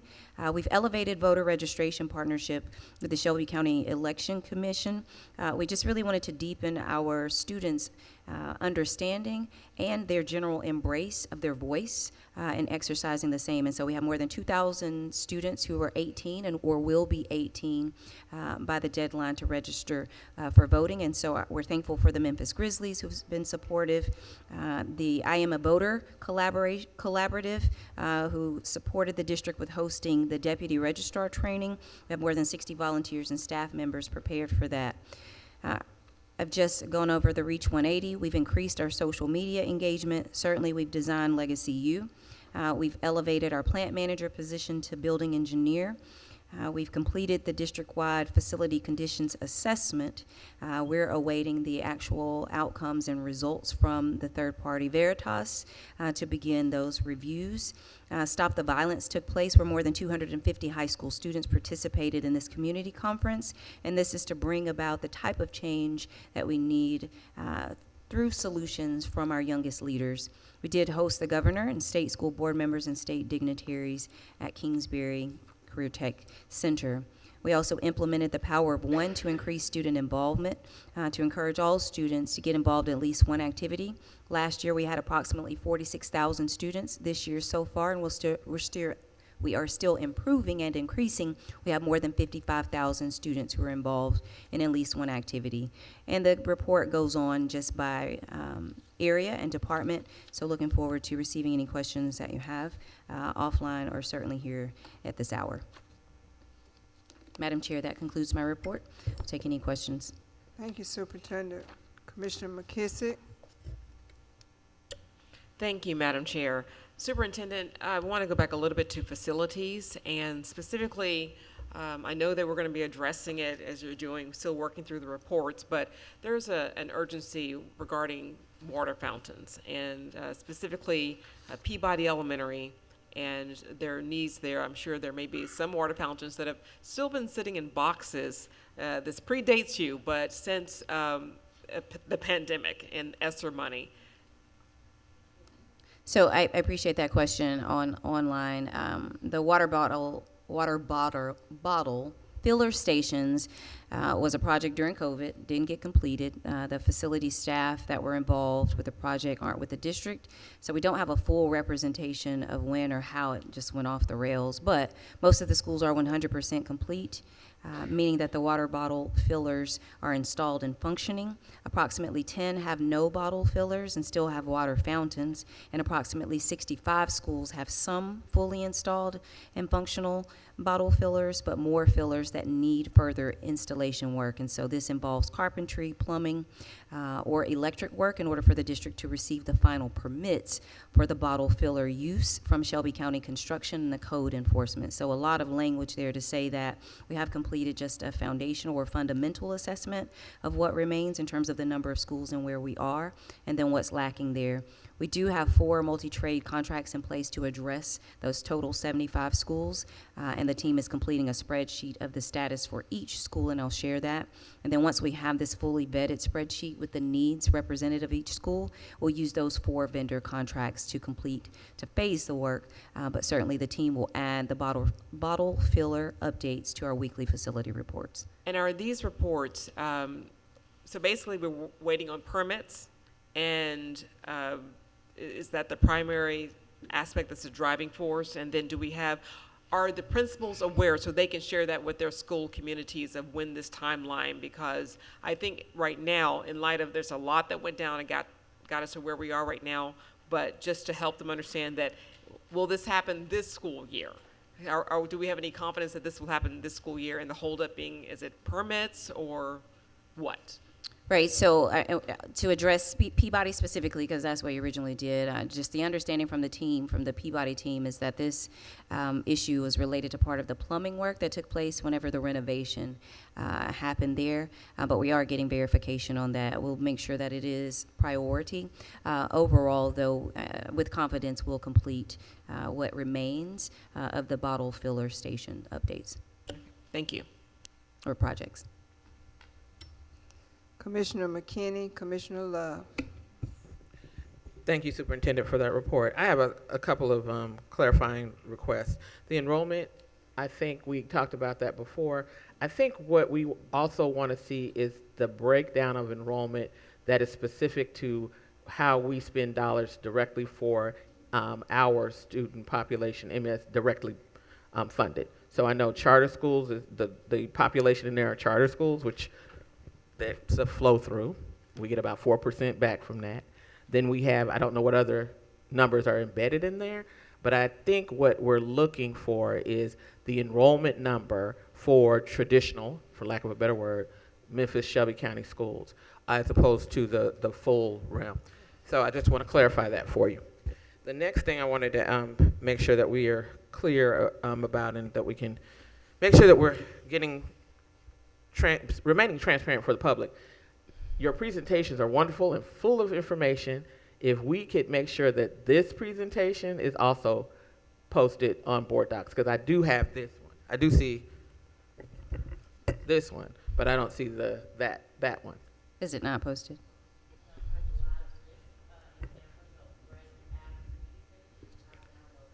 So is there any way, Superintendent, that we can do something so that as you're going through it for the watching public, they can follow it too? Because otherwise, they're just listening to words. They can't see what you're referring to. Sure, they can add a PDF beforehand. That'll be appreciated. Absolutely. Yeah, and clarifying also for the Read 180. I know I was there. I know Love was there. I know Otay was there. I know Murphy was there. So thank you. Anybody else go to the Read 180? Sorry, Reach 180. It was a great location. There were lots of schools there. There were lots of services, so I really, really appreciate that. And I want to get clarity for the 341 students. You said registered. Does that mean that they attended that, 341? So out of how many were we trying to reach? So, well, there are a couple of things at play here. What we sent out was more than 1,000. I think it was about 1,536 or so. Don't quote me on the exact number, but it's around that number. How we arrived at that initial send out was we looked at how students completed the year last year, and then who of that same batch of students or bunch of students started the year with the same pattern. Although the state starts over, these students were still demonstrating the pattern that they concluded the year with. What we should have and could have sent out, but could not manage immediately, was more than 4,000 students, if you will, that makes up the high risk right now. We've already obtained the 6 absences, if you will, and are trending upward.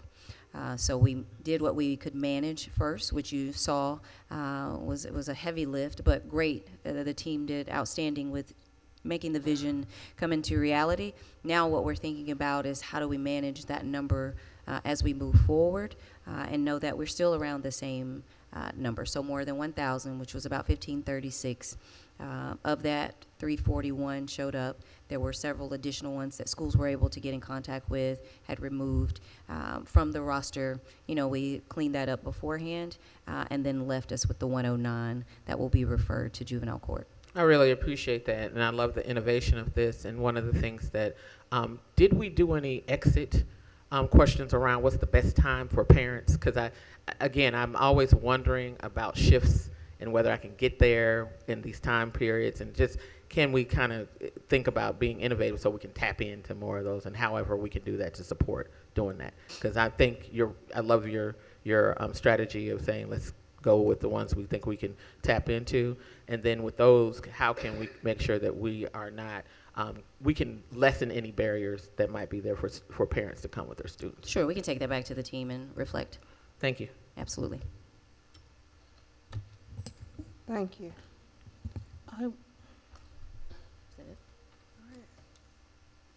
Commissioner Love? I would be interested to know, Superintendent, of the facilities plan, how many schools are, they have work orders over 3 years? Because like Michelle said, I have 2 schools in my district. They have been complaining for several years. And you can send that to me in an email this week. We'll get that information for you. We don't have it right offhand, but we'll certainly dig into it and get you what we can find. Yeah. Just your district or overall? Overall. Yeah. Any board members want it? Yeah. Yeah. Yep. Yeah. Commissioner Hewitt Garcia? Thank you, Superintendent, for this report. I plan to spend more time with this Q1 report, but I want to ask, one, what are you most proud of? What do you feel like you've made? What do you feel like is working the best? If you had to choose something that you want to highlight to us. And then two, are there any resources when we think about alignment of strategies that are working? Is there anything on your mind in terms of how we need to shift supports, either that's funding programs or staff? Are you thinking of anything and thinking about our role as the board and managing our resources? Thoughtful question. I appreciate that. To start off with, what am I most proud of?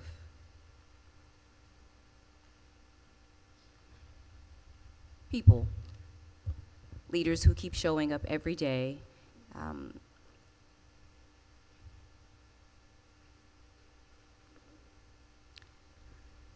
Committed to something they can't see.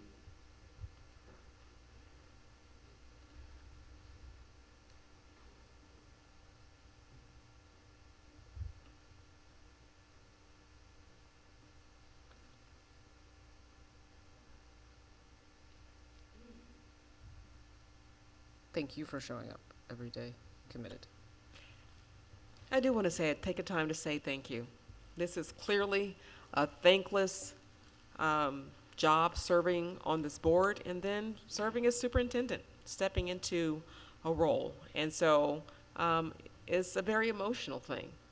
And just want to take a time to acknowledge that, you know, when you're taking so many hits and punches, that at the same time, there are a lot of things to celebrate within our district as we continue to work. This struggle predates all of us, but we're doing our part to make it happen. So thank you, Superintendent. Thank you. Yes.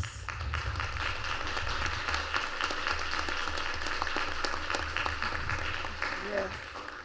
So we talk about leadership all the time with our immediate senior leadership team. Certainly have expanded it to an executive team and then even just broaden it as far as we can go. People who say, I want to be in the room, I just want to hear directly from the leader. I want to get it first. And so, of course, the room is only so big, but when people are committed to something they can't see, you owe it to them.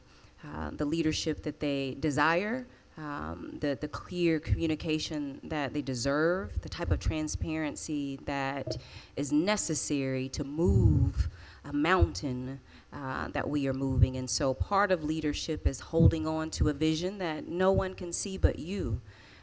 And I'm not afraid of setting high expectations. I believe that more is possible for the young leaders that we serve and for the leaders who serve the young leaders that we serve. And so doing this work, I didn't do it for thanks or for applause, but certainly when you can't get across what is happening behind closed doors, the unseen things, I'm proud of our leaders who show up every day and face the noise.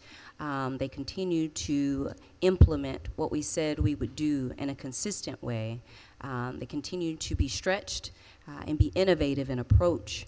They continue to be learners, leading learners, to think not outside of the box, but to get rid of it. For the type of educational experience that the 111,027 students and growing deserve as they have this journey and take this journey with Memphis-Shelby County Schools. It is National Principals Month, and so I'm thankful for the leaders who serve at all of our campuses. So happy National Principals Month to our leaders, but I'm proud of all of our leaders who reach out daily and share that they're here for the long haul.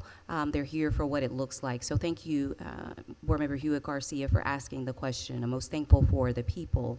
In terms of a program, what's been highlighted by about 98% of folks who, you know, can say a word is come to win. Count on me every day. I believe that when we get everybody rowing in the same direction, we can get there. Wherever there is, it changes once we get there. At this point, the commitment has been if we can get students in our schools, in our buildings, in our seats, then we, leaders, can take care of the rest. And so Come to Win has proven incredibly beneficial for us. In 40 days, we still have more than 50,000 students who only have one absence. And so when I shared and we rolled this out, we shared the impact of attendance. That we know a lot about how we will fare by the first 30 days. And so to have more than 50,000 students, that's parents, that's caregivers, that's big mamas, muddias, and aunties who say, hey, you gotta get up and go. They walk, they get a ride, they Uber, they call and ask for the van. They make zero excuses to show up in our buildings every day. And so more than 50,000, that's just about half of our students. I don't know that we can do any better than that at this point with all of the competing priorities and certainly the things that stand against us. And so I'm proud of that program. I'm proud of everybody who believes in it and everybody who gets to log in and see that their little one is a champion, that they are a winner, that they are a participant, and more importantly, every 20 days, they get to start all over again and try again. I think in terms of resources, we've been thinking about Head Start and Pre-K and how we really just nail that in terms of achieving or obtaining as we have to resubmit. And so rethinking some of our strategies and approaches about how to maximize the money that we'll ask for, but certainly not lose any of our families as we think about how significant early childhood education is. We've reached out for the support of many of our partners, First Aid and several others, and so we have that. We'll ask the board to take a look at some different thinking around that before we actually get into the application. It hasn't opened just yet. We expected it or anticipated it to open yesterday. We are thinking about, as we hear from principals, they're participating in their ACE days, as I mentioned earlier, achieving campus excellence, and they're responsible in 5 minutes for sharing what's happening in on their campuses, what's working and what's not. What's glaring right now is we have a transportation opportunity. We have several students that if we were to be able to meet that 1.5 mile or 2 mile proximity radius, that we could probably get several thousand students to be able to come to school more consistently. So we are looking at what that reallocation could look like. The cost overall, though, if we were to provide that just consistently, is more than $30 million. We know we don't have that right now, but certainly as we think about piloting in our schools where there are no buses and otherwise, we are looking there. Also, just thinking about our learning, we know that we have vacancies. We were asked previously to go back out for bid for virtual learning and what that could mean, and so we are prepared to bring that back or bring to the board in November, but still thinking about how we meet the needs of our students as we understand the impact of not having a qualified teacher before all of our students. And then certainly as we think about facilities and shifting in that direction, we know that the needs there will continue as we take a look at the assessments, but certainly there are some investments that will need to be made beforehand. So overall, those are some of our thinkings that we had right now, from attendance to transportation to pre-K, Head Start, early childhood, and then certainly filling more of our vacancies. Thank you so much, and I'll just say, one of the items that you mentioned came up in a community conversation today, and I know other board members have expressed this. Our goal is to retain our Head Start seats. So if by any creative means necessary, and I think through a partnership or whatever that looks like, I think we just want our youngest learners to be served. So I'm excited to see some new ways of looking at it. And thank you. Commissioner Murphy? First of all, I wanted to say that I actually enjoyed Reach 180. I think that some of the parents were saying that if we would have pushed it back a little later, that they could have made it. We would have had more to participate there, and that we would have had more numbers. So that was one of the things that some of the parents were saying to me. But I think one of my questions is, well, what are we doing about the hourly employees, the TAs, the nutrition workers? What are we doing about them?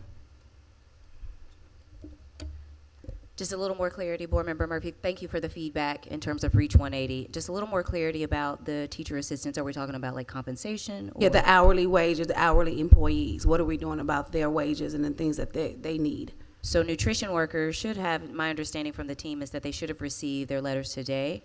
On their next check, they should see their increase. Nutrition workers have to take a deeper look at teaching assistants and others. I don't know that we moved anything there in terms of increasing salaries or hourly wages, but we can take a look. Okay, that was one of the things that they asked me. And also, are we going to hire more nutrition workers? Oh, absolutely. So I get a daily update on vacancies and what that looks like. I think we provide that to the board. Do we provide that to you all? No? Okay. No, I don't think I have it. Okay, I'll forward it over, and we'll make sure that we start to add in the board insight so you can see the same things.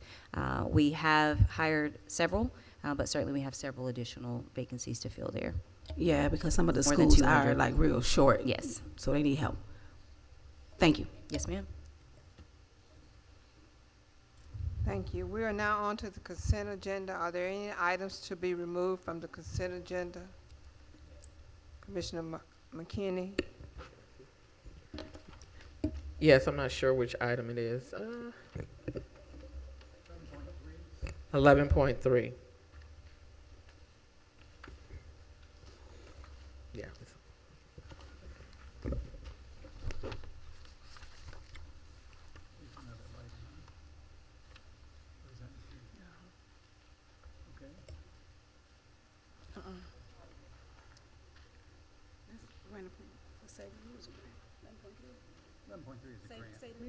Yeah. Okay.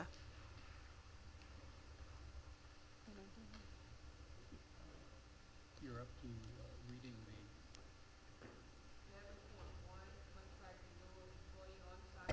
the Employee on-site medical services, $2,032,036. 11.2, grant approval, Office of Juvenile Justice and Delinquency Prevention, Reducing Risk for Girls in the Juvenile Justice System grant, $580,000. 11.4, grant approval, Arch 360, Roselle Elementary School, $25,000. 11.5, purchase ratification, fine arts enhancement, $5,939,260.77. 11.6, approval MOU Literacy Mid-South Tennessee All-Corp Community Partnering Tutoring Program, no dollar amount. 11.7, contract approval Ramsey's Education, $140,999.66.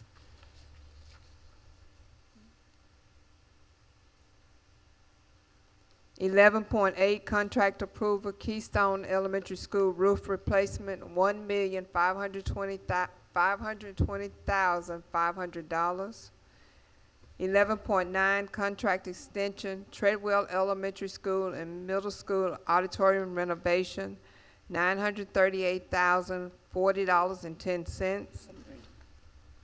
11.10, contract renewal, Project Bill Phase 1, roof replacements, Booker T. Washington High School, Jeter K-8, Grandview Heights Middle School, and the Teacher and Learning Academy, Carol Roofing, in the amount of $6,715,562.73. Contract approval, Watkins Uberall PLLC for internal school funds annual audit, $102,000. 11.12, approval Cognia accreditation annual dues, $252,900. 11.13, approval Coca-Cola for All Kids Bike Kindergarten PE Learn to Ride program, $36,000. Contract 11.14, contract approval, Publish Consulting Group in the amount of $315,000.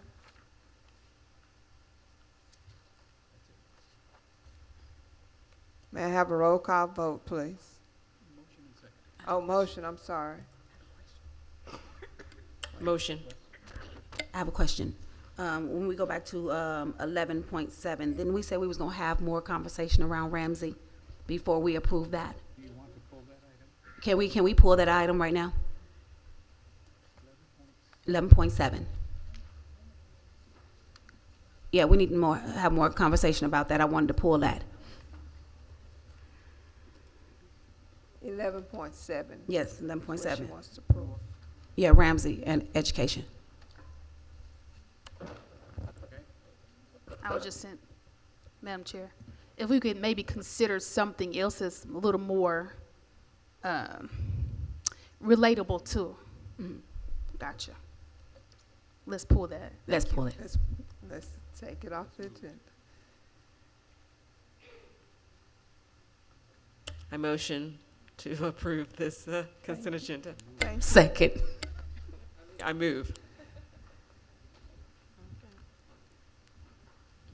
Roll call vote, please. Commissioner McKissick, Aye. Commissioner Garcia, Commissioner Porter, Aye. Commissioner Murphy, Aye. Commissioner Love, Commissioner McKinney, Aye. Commissioner Otay, Aye. Commissioner Williams, Aye.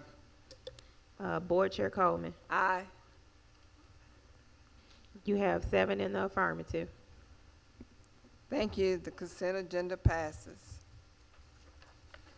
Now we're on 12.1, request for action. Approve a resolution reaffirm commitment to the School Seed Foundation. We pulled some things off. I pulled the grant. Okay, I just want to make sure. So moved. Resolution affirming commitment. Okay. You need a second on that? Second. That was her line. No, I think it's wonderful, and just want to make sure my name is added to this, and I'm sure the other colleagues as well. Everybody asked their name to be added, and Commissioner Love added name, everyone's name. Roll call vote, please. Commissioner McKissick, Aye. Commissioner Porter, Aye. Commissioner Murphy, Aye. Commissioner Love, Commissioner McKinney, Aye. Commissioner Otay, Aye. Commissioner Williams, Aye. Board Chair Coleman. Aye. You have 7 in the affirmative. That motion passes. I'm sorry. Hugh Garcia, aye. Sorry, I missed it. Sorry. 12.2, request for ad hoc committee on strategic partnership initiatives. Plans. I'll refer to Commissioner McKinney. Yes, Chair Coleman has indicated that she's requested Ms. Millica Burke of Seeding Success to provide us with a presentation during our board committee meetings on November 12th to make sure that we're assisted with understanding the More for Memphis plan so we can determine our next steps. So I will pull it so that we can have that discussion. Thank you. There's no objection, it's gone. Are there any objections? No. So she will be here on our 12th at our committee meeting. Thank you. next one is suspension of policy 2004, the wording if you want it. Our next item would be the suspension of policy 2001. We're in the hands of Dr. Schultz. The motion is to suspend policy 2001 to move the deadline under budget development and adoption process from the October business meeting to no later than the November business meeting. Somebody will have to move and second that because I can't do it. So moved. Commissioner McKissick, Second. second by Commissioner Murphy. Roll call vote, please. Commissioner McKissick, Aye. Commissioner Garcia, Aye. Commissioner Porter, Aye. Commissioner Murphy, Aye. Commissioner McKinney, Aye. Commissioner Otay, Aye. Commissioner Williams, Board Chair Coleman. Aye. You have 8 in the affirmative. That motion passes. Thank you. Next is to accept the settlement funds. Our next is to accept the settlement funds that I spoke of at the beginning. I'm sorry. I'm pulling it back up.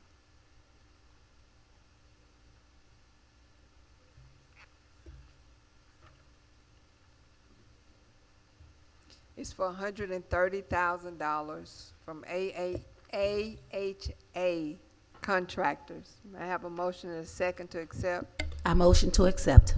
Second. Motion by Commissioner Murphy, second by Commissioner Otay. Roll call vote, please. Commissioner McKissick, Aye. Commissioner Garcia, Aye. Commissioner Porter, Aye. Commissioner Murphy, Aye. Commissioner McKinney, Aye. Commissioner Otay, Aye. Commissioner Williams, Board Chair Coleman. Aye. You have 8 in the affirmative. Thank you. That motion passes. Now 11.3, the grant approval, Save the Music grant. Commissioner McKinney. Thank you. I asked to get this pulled off because as Superintendent Fagan said, a lot of the work, or most of the work, is done in the school buildings. And this particular school principal and his band leader have done some phenomenal work over the past 7 years. I know that Dr. King has just arrived, but he has supported Mr. Devontae Kennedy. Mr. Devontae Kennedy has grown that band from 60 to 120 in 1 year. They are the recipients of numerous awards. First place, they've been at the Mardi Gras, Morpheus, and Iris parades in New Orleans. They were actually, they received this year the band placed first place in all categories in the Southern Heritage Classic Battles of the Bands. And now I want to let you all know that they have been invited to compete in the Bayou Classic 3rd Annual Invitational High School Band of Bands for Body Classics in New Orleans at the Superdome. Oh, okay. Come up here. Dr. King.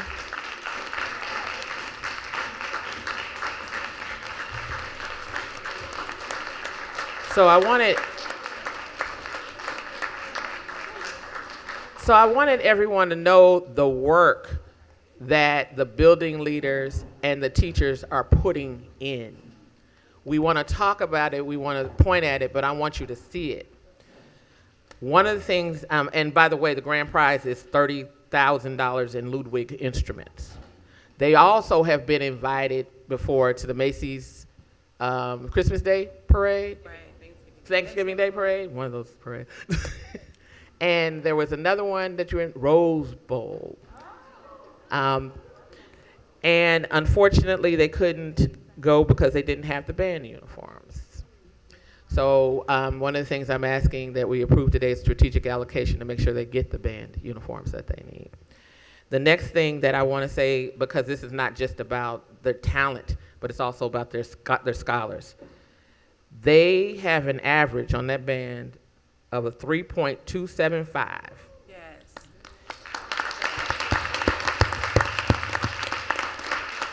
and they have garnered $18.2 million in scholarships. So I ask you all to please, I'll make a motion to accept this grant for the $58,000. Well, I get the second. Can I get a, Can I second? can I get a second, I please? second. I want to be in the band. I only got one good leg, but I want to be in the band. Thank you. I got one leg. Roll call vote, please. Come on. Commissioner McKissick, Aye. Commissioner Garcia, Aye. Commissioner Porter, Aye. Commissioner Murphy, Aye. Commissioner McKinney, Commissioner Otay, Aye. Commissioner Williams, Board Chair Coleman. Aye. You have 8 in the affirmative. That motion passes. We are now on to our strategic allocation item.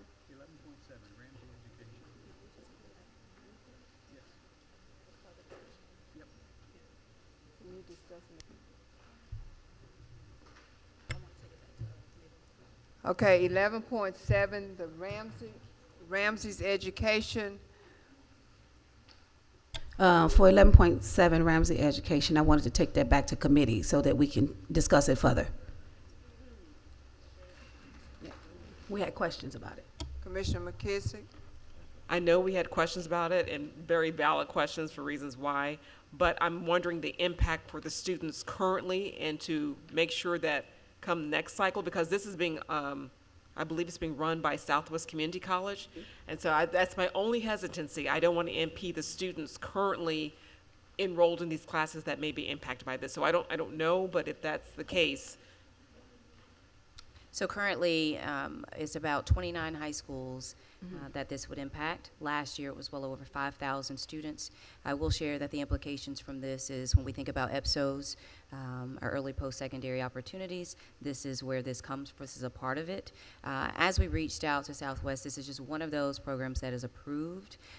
This is embedded in the student's personal finance and allows them to receive the certification that will help them as they transition to Southwest as a credit. And so I do understand the concerns lifted by the board in terms of, you know, the type of program that could speak maybe just a little more to our students that we serve. And so the team is looking at that. My ask would be is that we not interrupt it now for the same reasons that you mentioned for me earlier about the common assessments. Many of our teachers reached out when they realized that it had not been renewed. And so we got into action immediately to bring it before the board. And so if there could be a both and here, that we both review in terms of additional options and ways forward and allow us to continue with this for the students who it would impact. And I can get the exact number, but it's several thousand. Yeah, because that's some of the things that we were discussing when it came to that, and we want to make sure that when we do pass it, that is solid. All I's are dotted and all T's are crossed. Okay. Commissioner Hugh Garcia. I know I was a vocal critic asking questions. Many community members, maybe more than anything I've ever spoken about, did say they appreciated the call for looking at local talent to be able to do this in a partnership with one of our providers. And I think it is a both and. I don't want to hold this up for students who need this credit. And I think Superintendent Fakins, you have heard us loud and clear on the feedback for moving forward. So I would like to make sure our students are not held up and vote on this tonight. Commissioner Otay. Thank you for that. I don't think it was made clear that the students were currently taking the class when this was brought to us. So we didn't know that students were currently enrolled in the class. Right. So, like I said, this moving forward, if we have something a little Issue. They didn't make that clear. a little more relatable. Yeah, definitely. Yeah. That the students are currently taking this course. Commissioner McKinney. So I have just a timing question. Is there any particular reason that we're just getting the contract now and they've been in the class? Right. That was my Well, to Madam Superintendent, Madam Chair, that's the question. We were just now getting it. So that's why we had to have more conversation about it. So I think just to reiterate what was shared beforehand is I learned, when most of you learned, that this particular contract had expired when several of our teachers reached out during the middle of one of our leadership meetings. And so when we learned of it, the team got on it. We have since reviewed our contract portal to see if there's a way to see when contracts will expire beforehand, just to be more proactive about the expiration dates, just doing things more in advance, thinking as far as 3 months in advance for opportunities like this. So when we learned of it, that's when we brought it. Commissioner Williams? I have a question for Tito. Is this the same grant, Tito? Directed to, well, to you through her. to To superintendent. through the superintendent to Tito. Turn on your mic. Is there a way to determine, is this the same grant that the teachers the science teachers at Snowden School are waiting to use because it's been approved, but they can't get it until the board approves it? And there are several middle schools under this same grant. Is this the same thing? No, sir. This is actually money being spent. So no grant here that we are. The money has been granted, but they can't spend it until the board accepts it, is what I understand. I have to get some more information from you offline, but to be clear, this is not I think that. Tito has the information. Well, I'm sharing. I want to share that Board Member Williams, Mr. Because Lanks. I was asked by the teachers, when can we spend the grant that has been approved? I have to get a little more information about which grant. He has it. Right? Do you not have it, Tito? Yes. Pardon? I'll get Well, that I'll bring it information to you from in the morning. Thank you, Board Member Williams. We appreciate you. I'll make sure that Mr. Langston has it though, top of the morning. So, Commissioner Murphy, can we move forward with it, or? If we all in agreement, we can move forward. I was just concerned that we got it so late. Okay. Motion and a second to approve. Motion. Commissioner Murphy. I'll second. Commissioner Murphy, second. Commissioner Otey, approve. Roll call vote, please. Commissioner McKissick. Aye. Commissioner Garcia. Aye. Commissioner Porter. Aye. Commissioner Murphy. Aye. Commissioner McKinney. Aye. Commissioner Otey. Aye. Commissioner Williams. Aye. Board Chair Coleman. Aye. You have 8 in the affirmative. Thank you. That motion passes. We're now on to our strategic allocations items. I will read the resolution into the record. Resolution approving Mscs Board Member Strategic School Fund allocations October 2024 in the total of $83,120. Is there a motion to approve this item? So moved. Commissioner Second. McKissick. Second. Second by Commissioner Hewitt Garcia. Roll call vote. That was Porter. Commissioner McKissick. Aye. Commissioner Garcia. Aye. Commissioner Porter. Aye.